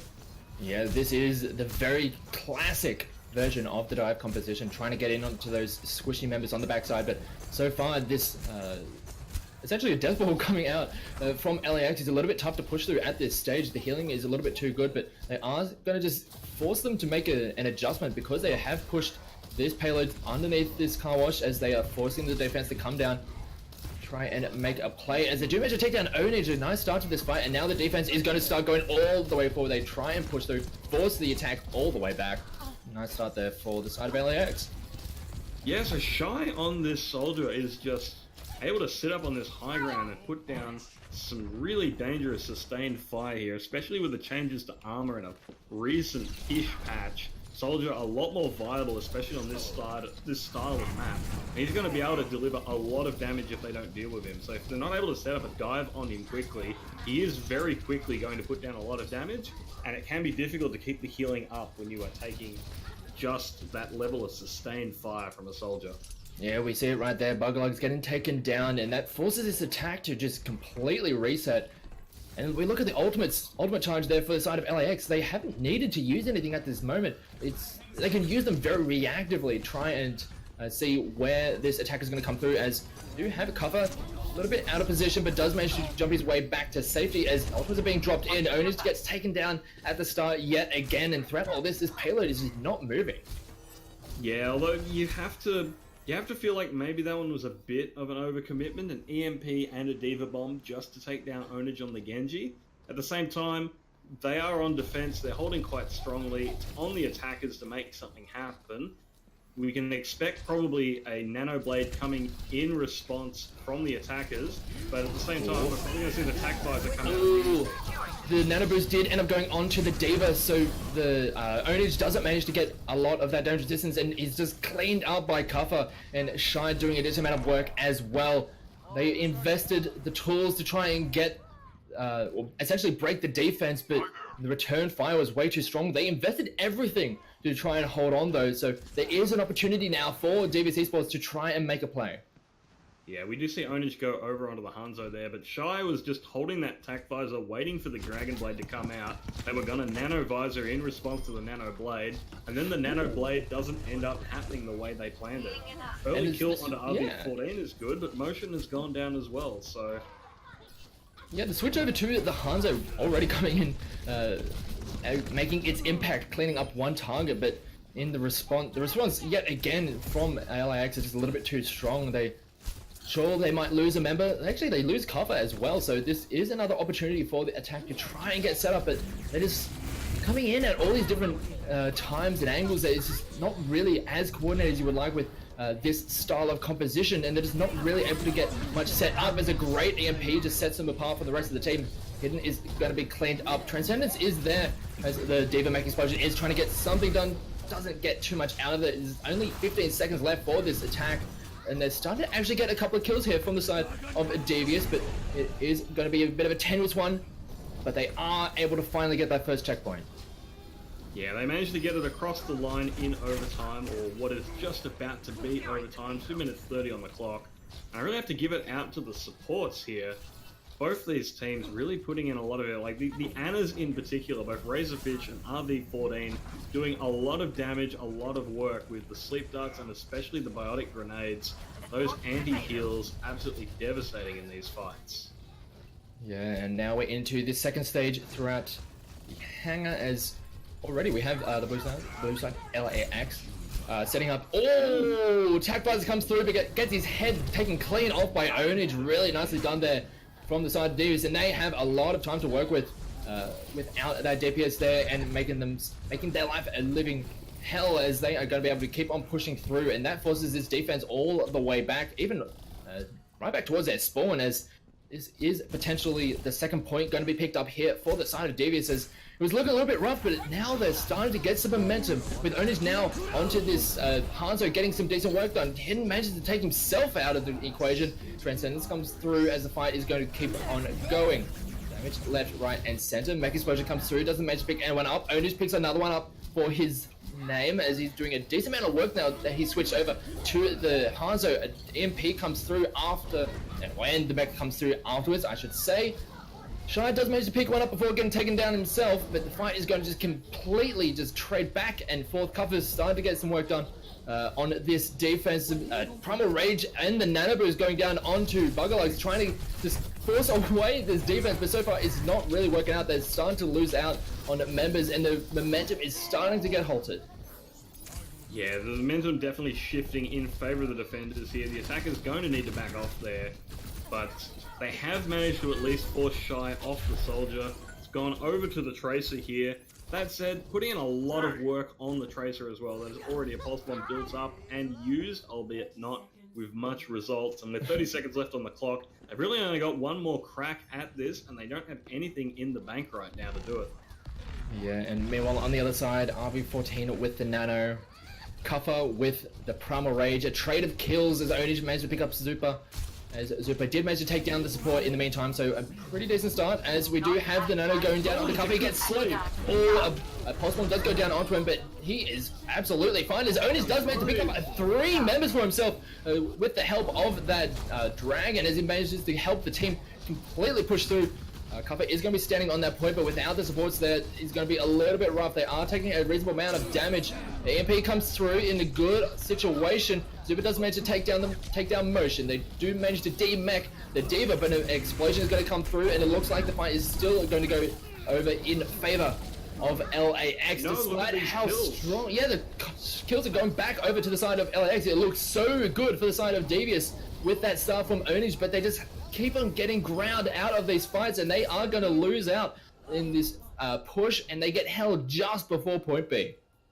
Man, so close. You hate to see it. It really looked like Devious finally pulling out the answer. They really struggling to deal with that high ground Soldier, managed to get the headshot onto Shy as they pop the tact visor. Absolutely their opportunity, but stopped right at the gates. And with 78.87 meters to go, now we have LAX1 just needing to get what is basically 2 points, and they will win this series in addition to just this map. So a lot of pressure riding here. We're seeing good things out of Devious, but it's just not been consistent enough so far. And LAX1 just able to bring it back time and time again when it looks like maybe Devious have the upper hand. They're able to just brawl out on these fights and keep it going. Exactly. It's like in that last fight, Onage managed to pick up 1 kill, pick up another 2 with the Dragon. then they're still unable to secure that second point. That is got to be really playing on your mentality. Yeah, it's definitely rough. Like the players are playing their hearts out here, and it's just not getting across the line. They're doing their best. It's just not good enough, and that sort of thing is really draining on you. It's hard on team morale. They've definitely got to be feeling it at this point, and I mean, there have been some good things. If they can get some momentum going, then maybe, just maybe, they can shut this out. Their defense looked really good on Hanamura. Maybe they can replicate that here and try and go for the full hold, and that starts to get the momentum back on their side. Yeah, and as you mentioned, there have been moments of brilliance coming out from this team of Devious, but it feels like each and every time LAX just has that little bit more in each of these fights, even when they are a little bit of a disadvantage when it comes to ultimates. If things don't go their way for LAX, they still manage to have someone to step up and just completely turn the fights, and just Devious just doesn't really have that. It just hasn't had that throughout this entire series so far, but they're going to need to if they want to stay in this series. Yeah, and it's hard. Like, Motion is popping the Transcendences, and RV14 is there with a Biotic Grenade so many times. It is so difficult. It is rough. Honestly, at this point, given how many times that's happened, I'm honestly surprised they haven't swapped the Zenyatta over to try and run a Lucio instead. So at the very least, the sound barrier won't be deleted by the Biotic Grenade, although then you still have to worry about the EMP. So Yeah. It really is a difficult situation to be playing in when you're seeing that Ana Sombra on the enemy team. It's very good at shutting down what would otherwise be fight-saving support ultimates. So it's just a rough position to be in, and so far we're seeing RV14 get so much done. The sleeps have been huge, the Biotic Grenades have been huge, and if they continue to put in the work, it's going to be very difficult. Yeah, and you just briefly mentioned the Sombra, and Zupa on this Sombra has been so powerful throughout this whole series, and we've seen the Sombra being picked up more and more over the past couple of months, even throughout the world, and we're seeing just how impactful that character can be in just completely dismantling a lot of compositions. And we're talking about how Motion on this Zenyatta trying as much as they possibly can, but it's getting shut down by the Ana. The Sombra does just as good in completely shutting down that Zenyatta. The MP goes through, and all of a sudden he is just, you can just blow on him and he just falls over. Yeah, too true. And I suppose at this point we're so used to Overwatch League Zenyatta's just deleting Sombras that we need to remember, if your name isn't Jonak, you're not in fact counted as a Sombra. But we are going to have an early fight here as Kuffer and Jacob getting very aggressive there. Yeah, and we'll have to see how this defense does manage to hold up. They're going for some longer sight lines to try and play around, but Shy is going to be return firing with the Widowmaker as they do manage to make their way towards this high ground, as Razorfish is going to be the first casualty of this fight. The Binary does end up landing, but a little bit too late, as the fight has already been essentially concluded, as this push is going to keep on coming through. Zupa does manage to get a good flanking angle, a decent angle, as the rest of the team is going to start jumping up, forcing the defense all the way back. Kuffer does end up getting taken down, but the D-Mech did come through. The Nanoboost does go down onto Jacob, as well as the attack visor. Oh, gets completely shut down. A good sleep there coming out from RV14, completely shuts down that potential. Ultimate coming out from the defense as this explosion comes through. Does manage to take down another one, and it looks like that's about as clear as you can possibly get as that first checkpoint. Yeah, I mean, a lot of ultimates being invested from both sides, but in the end, the payload keeps rolling through. And now with 5 minutes on the clock, they just have to get it to the very end of the hangar. This is looking really, really good for LAX1. Yeah, and looking rather dire here for the side of Devious. They're trying everything they can, but every time we just kept on saying it, there's moments of brilliance, but each and every time they try and get something to stick. Well, Shy is doing a lot of the just complete shutdown. It does manage to pick up a second one as Razorfish is cleaned up yet again, and EMP goes straight down onto Buglock, so he can't use the Primal Rage and they shut him down before he can get anything done. Transcendence did come through from Motion to try and help out, but it was a little bit too late. Max Motion comes through, doesn't get anyone. They managed to duck into cover before they could get any damage done. And he gets cleaned up as well, and they're losing members one at a time here on this defense. Devious have to get a considerable defense here, or else this map is just going to be done and dusted, and this series is going to be really quick clean up here for the side of LAX. They have picked up another couple of kills. The Mech Explosion is going to be standing on the point, and that's going to give more than enough space to just push it all the way through. And LAX is easy as you like, managed to pick up map number 3 and the series. And it's just so hard to be Buggerlugs in this game. You've seen it before. He gets the nano, he jumps in, sleep dart straight on him. When he's about to wake up, EMP on him. He is just not being allowed to participate in this game. And here we see Shy just clicking heads and deleting people. Shy has just been absolutely dominant here on Gibraltar, just ruling the high ground, first on the Soldier, and then on the Widowmaker on their attack.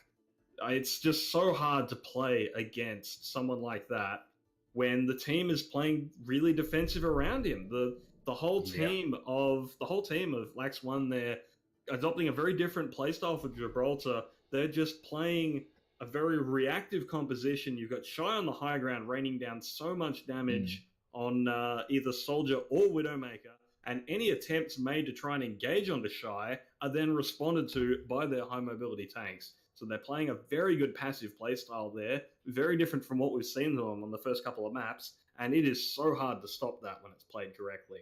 Yeah, it's this great creation of space to allow a Widow to just, as we saw there, just click heads and make it as tough as possible for their defense and give them opportunities. So pretty much every fight they take is always in an advantage.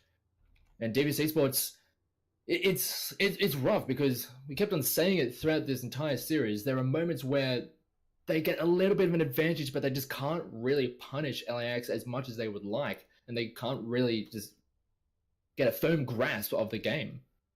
Yeah, every time they get that advantage, there's just some answer from LAX. Even if it ends up being a lost fight, it's never a clean fight, because either the Sombra gets involved or the Ana gets involved. Either way, they're just, these abilities are coming out and just stopping Devious from being able to get the clear and decisive win they're looking for, which means that the fight drags on, and then you see respawn starting to come through from LAX1, and a lot of the time that's where they're winning out. Not in the initial fight, but in the rest of their members being able to keep the fight going, delay things long enough for those early kills to make their way back into the fight, and then swing the fight back from there. Yeah, we're just having one of the players restarting their game, having a few lag issues, which never a lot of fun, as we are going to be getting into this 4th map. It is going to be King's Row, and as we said at the start, even if it is already 3-0 in favor of LAX, it is a 4-game series. So we do end up playing the hybrid map, and yeah, it's you want to get every map you possibly can throughout this tournament, because it could be the difference between going positions at the end of the whole thing. Just one map here or there could really change things. Yeah, absolutely. You want to be getting into the playoffs in the highest seed you can. You don't want to be you don't want to be just barely missing out on playoffs.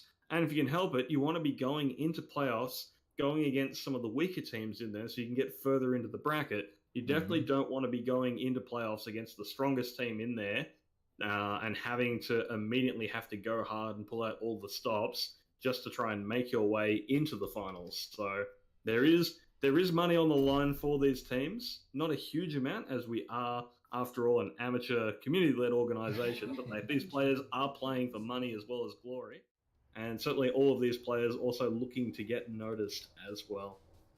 Yeah, with some of these players, I'm pretty sure a lot of these players will be doing everything they can to get noticed and doing a good job of it.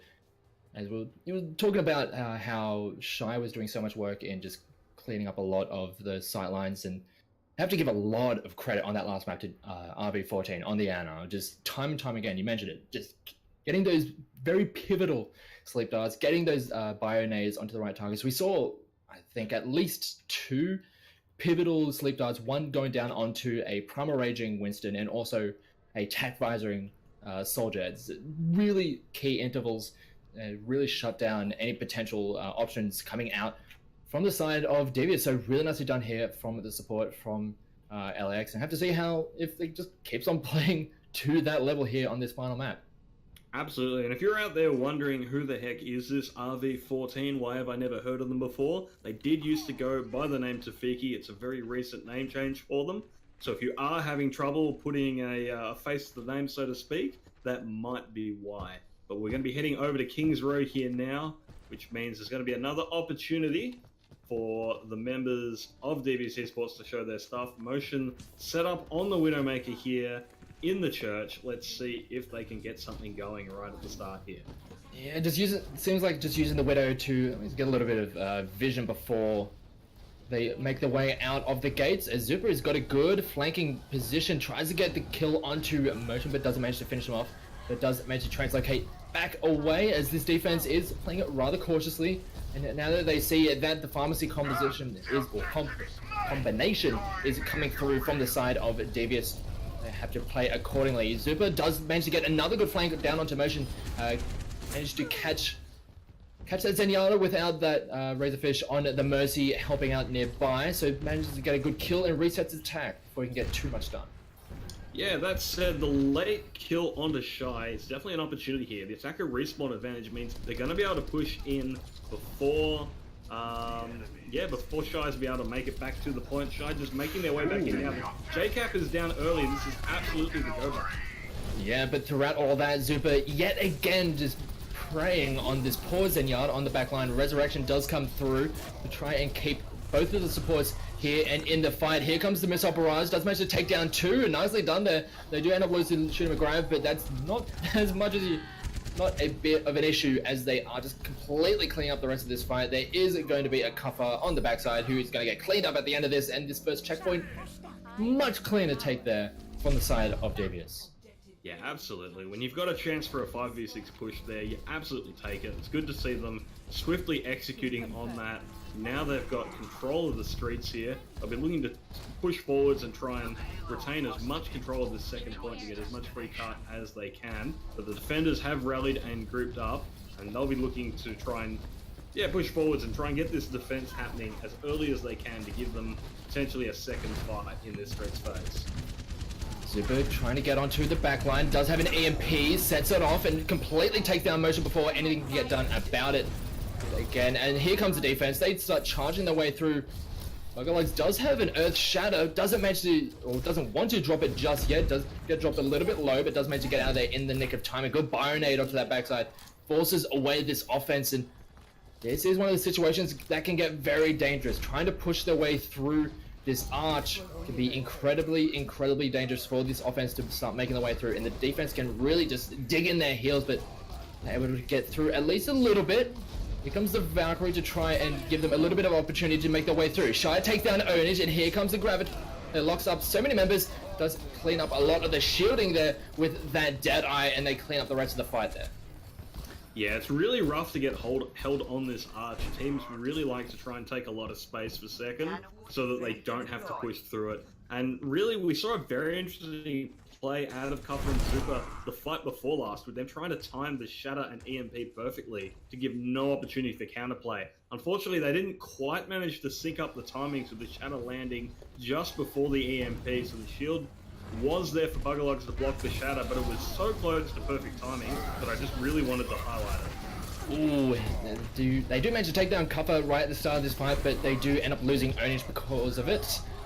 The Resurrection does come through, but Shy is actually starting to really pop off, managed to take down a couple of members. EMP comes in yet again at a great situation, as Buggerlugs does have the Earth Shatter, but because of the hack, is not able to utilize it for a full team fight. Didn't find any opportunity to really let it go, so that's another fight without using that Earth Shatter, and another solid defense here coming out from the side of LAX1. Yeah, absolutely, but LAX1 now starting to get a bit low in resources. They did use 3 ultimates in that last fight, so they're still a little away from having their tank ultimates back online. If we are able to see here the members of Devious Esports push in before those ultimates are able to come online, it's a big opportunity here. But Kuffer has already got his Shatter, and JCap getting very close as well. The early kill into Zupa, though, that could be big. Yeah, and that gives that backline of the side of Devious so much more freedom to understand that there's no... Oh, Shatter goes down as ultimates are going to be dropped left, right, and center. It's just a cacophony of them as the Deadeye does come through amongst all of it, cleans up 2 members, and it looks like it's a pretty alright situation there for this offense. With how many ultimates just get thrown in there, it's hard to keep track of everything that's going on, and the Deadeye throughout the mist just cleans up 2 and a nice solid defense throughout all of that. Yeah, Shy is just getting so much value from these Deadeyes, an ultimate that so often can be press Q to visit your spawn. He is really working well with his team here. They're setting up the opportunities for him to deliver through the damage. It's being comboed with really nicely. We're seeing it used a lot of the time in conjunction with JCap, and he is really just getting a lot of work out of that McCree ultimate. Ooh, and Shy McCree in general. Yeah, he's doing so much work. Managed to clean up Onage, who was essentially there because on the Genji, because doesn't want to just fall prey as that Pharah. We saw it time and time again as Jacob is going to start rolling forward with the rest of the team. And yeah, it's getting tougher and tougher here for the side of Devious. Ultimates still a little bit dry on both sides. We do have a nano boost there for Razorfish, but it's almost a few being picked up on the defense of LAX. We have a Deadeye, an EMP, a Graviton. They're going to have so many good tools to work with coming into this next defense. And Motion, yet again, is going to be the target for this EMP. Yeah, so Hidden has gone through on a solo of their own, but here comes the Nano Blade and it's caught in the grab. Oh no! Yeah, and the Transcendence comes through. Oh, look at that! Earthshatter puts several members on the ground. They don't manage to get the follow just yet. Razorfish does fall, but good follow there for the rest of Devious as they just completely clean up that front line. But the fight is going to keep on continuing as a good, or a potential charge comes through. It's a little bit rough to do it in the bar as they do end up losing some of their members. And the fight does finally go over to the side of Devious. Shy is still trying to do as much as he possibly can, but with those frontliners still happy and healthy and rolling their way through. They have very little time left, but they do have the payload moving. They do, but they don't have the whole team here. Unfortunately, it's going to be a very long time until Onage and Razorfish are able to make it back to this fight. So it's looking like potentially going to be a 4v6 fight. But that's a good EMP Shatter combo. This could be exactly what they need. Yeah, exactly the combo that you were mentioning before. Just set up the EMP and just follow through with the Shatter and give absolutely no room for error. Or room for response, I guess. Really nicely done there. And in that previous fight, I have to give a lot of credit to that one. Seeing me get punished by the Sombra so many times, but using that Transcendence preemptively to make sure that he's not going to get punished by it really gave the rest of the team some good setup and allowed them to take that fight. And now they enter this third checkpoint, trying to get any kind of momentum, as we do have Azupa on the backside trying to find a good angle. Doesn't have an EMP, but is still going to be a big nuisance as Shami's just trying to force Hidden away as a good Shadow goes. Oh, it does manage to take down Shooter McGrath, but they just completely roll through. They did only knock one to the ground, but sometimes that's all you need to completely turn the favor of that fight. Yeah, absolutely. One kill can be all you need to get the momentum on your side, and yeah, it is such a rough position to be in. We've now got 30 seconds left on the clock. Payload has made it to third. And, well, in terms of tools, they do have the Dragon Blade available and the Nano Boost. And Motion's got a Transcendence as well, but Zupa getting in an EMP before they can set up those ultimates could be the end of it. But no, here it comes. Yeah, a good Graviton managed to lock down so many members, and with the EMP going across so many as well. There's absolutely nothing that Devious can do about that, and that is going to be the clearest shutout of that fight you could possibly get. Yeah, that's it. Just not even able to get someone on that point. Onage trying to slip through on the Tracer, but JCap not having it. And so that is going to be as far as they get it. 2 points capped out, 27.17 meters. And now it's, well, it's over to LAX to try and beat that distance, which definitely we know they're capable of. But, yeah, they've already won the series. The pressure's off. Who knows if they're able to pick this one up, or if yeah, they just get a little overconfident here and get punished for it. Yeah, and it is a very defendable target. I mean, we were getting a little bit nervous considering how that first point was starting to go, and even that second point when they started to get stalled out throughout those streets. But managing to get a decent push through the third point is something that can very well be defended at this stage. But as you mentioned, LAX have looked so strong throughout this entire series. It's very doable for them to see just, I guess, how cleanly they do it. As you mentioned, they might get a little bit overconfident, just play a little bit loose, and then forced to try and just right the ship.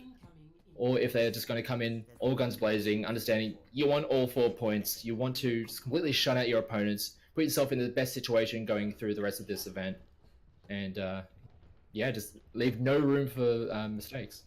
Yeah, absolutely. I mean, they definitely could use the extra map differential here. They went 3-2 last week, which means like it's the win, and getting those W's is after all the most important thing, but it's not going to look as good in the differential as the 4-0, and we did have some 4-0s last week, so they are looking for any points they can get, try and make sure they are able to make it through into the playoffs here.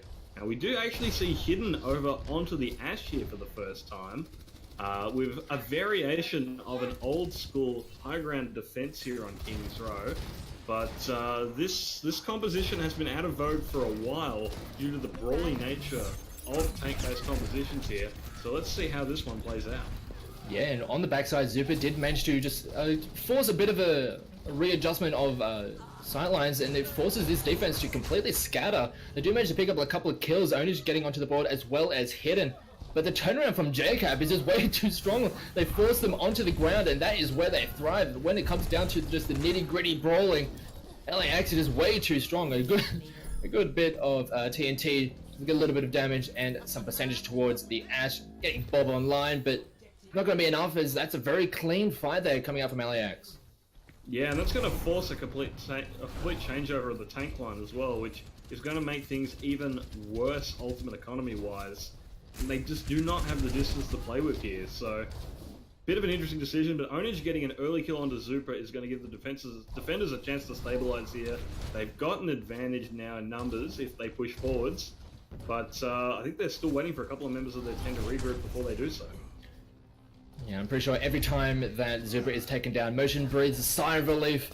He understands that he's not going to be fallen prey to that just yet. It's a good sleep goes down onto Bugger Lugs, and the Dragon does come through in response. He just kills on both sides. Onage doing a decent job on the defense. Now that they do not have to worry about being flanked, as the Nano Boost does go down onto Jacob, who's been doing so much work, just starts burning people down as Shy mates pick off Onage. But throughout all of this, the payload has just continued to move. Even when they did lose a member, this payload hasn't been stopped. Yeah, this is just continuing to push forwards. They've lost people here and there, but you know who they haven't lost? They haven't lost Shy, and they haven't lost JCap, and both of these players are putting out so much damage that if they are not stopped and dealt with, it is inevitable. And that is a second point cap there. The fight not even managing to properly contest that payload. This card is in freefall now. Yeah, and it's just continuing to just roll through. They're losing members on defense, and it doesn't have much longer to go. They just clean up so many members. Switch over to the Genji just to stall out this point, but it's not going to get too much done as the Binary does end up getting land onto him. The hack as well. Buggerlegs is there to put up the wall at the last second, but I'm not sure how much more he'll be able to get done. He's trying to just stand there. The payload is still moving a little bit. Can he land it? He has to get there. A shadow goes. Did it go through? There it goes through. Doesn't really get too much out of it. The fight is going to keep on going as well. Graviton just locks so many members down, but because of that, it was away from the point, just dragged them off, and LAX just shoves it all the way through. Yeah, just an incredible performance there. They had it completely red. LAX knew that Buggerlugs and that Shadow was the only chance, and there was no way that was getting through. Not only was there Cuff the Shield in front of him to deal with it, but we had at the same time Zupa going around, get the hack onto him, just make sure that that is just not happening. And so Devious completely shut out. LAX looking very much the dominant team in this series for well-deserved 4-0. Yeah, absolutely. And we said it throughout the entire series. There were moments of brilliance there from Devious, but at every step, LAX just that step above in pretty much all roles. I mean, we saw just how strong they are in just the individual play, the team coordination, and they just had a really good read on how both teams were wanting to come into this series. LAX just having the right compositions at the right times, dealing with the options that Devious were trying to bring out, and it's going to be one of the situations where Devious is probably going to have to go back to the drawing board and just figure out some things here and there. And LAX, they're looking pretty good going through in this event. You mentioned it before. They managed to get a win in their first round match, but it was only a 3-2. They managed to get a 4-0 here. Well, they've got some pretty good momentum going into next week. Yeah, absolutely. It's going to be interesting to see how they perform against some of the other teams that have been performing well so far in the series. See how they match up to the other Giants here. Are they going to be contenders for the finals? Was this a flash in the pan? We'll have to find out as this tournament unfolds. But that's going to be the last match from us here tonight. And before we go, I suppose we should crown ourselves an MVP from that matchup. Yeah, there's a lot of strong players there from LAX. I mean, it's really hard to point at just one because there was so many moments where a single player would just completely shine. But one name that I just kept on seeing that was just doing so much work on both defense and offense, like JCap, just like did so much work with that Zaya. Yeah, absolutely agreed. We've seen some very strong performances from Kuffer. We have seen Shy just absolutely dominate. Tafiki on the Ana. Tafiki on the Ana. Shy owning the high ground on Gibraltar, but JCap has been the difference maker time and time again. So absolutely agree that have to give MVP to JCap, but so many of the great players coming out from LAX1, so many of them have been well-drilled team plays where all the members are working together to get it done, and just an incredible performance from all of these players. Yeah, so really nicely done there. Congratulations to LAX1 picking up the win here, but that is going to do it for us tonight. Thank you all for tuning in. Remember to tune in next week for round 3 of the Rise Up Invitational. I've been GL Phoenix. With me has been Peronius. We've had Zero Aim on the productions. Thank you very much for tuning in, and we'll see you next time.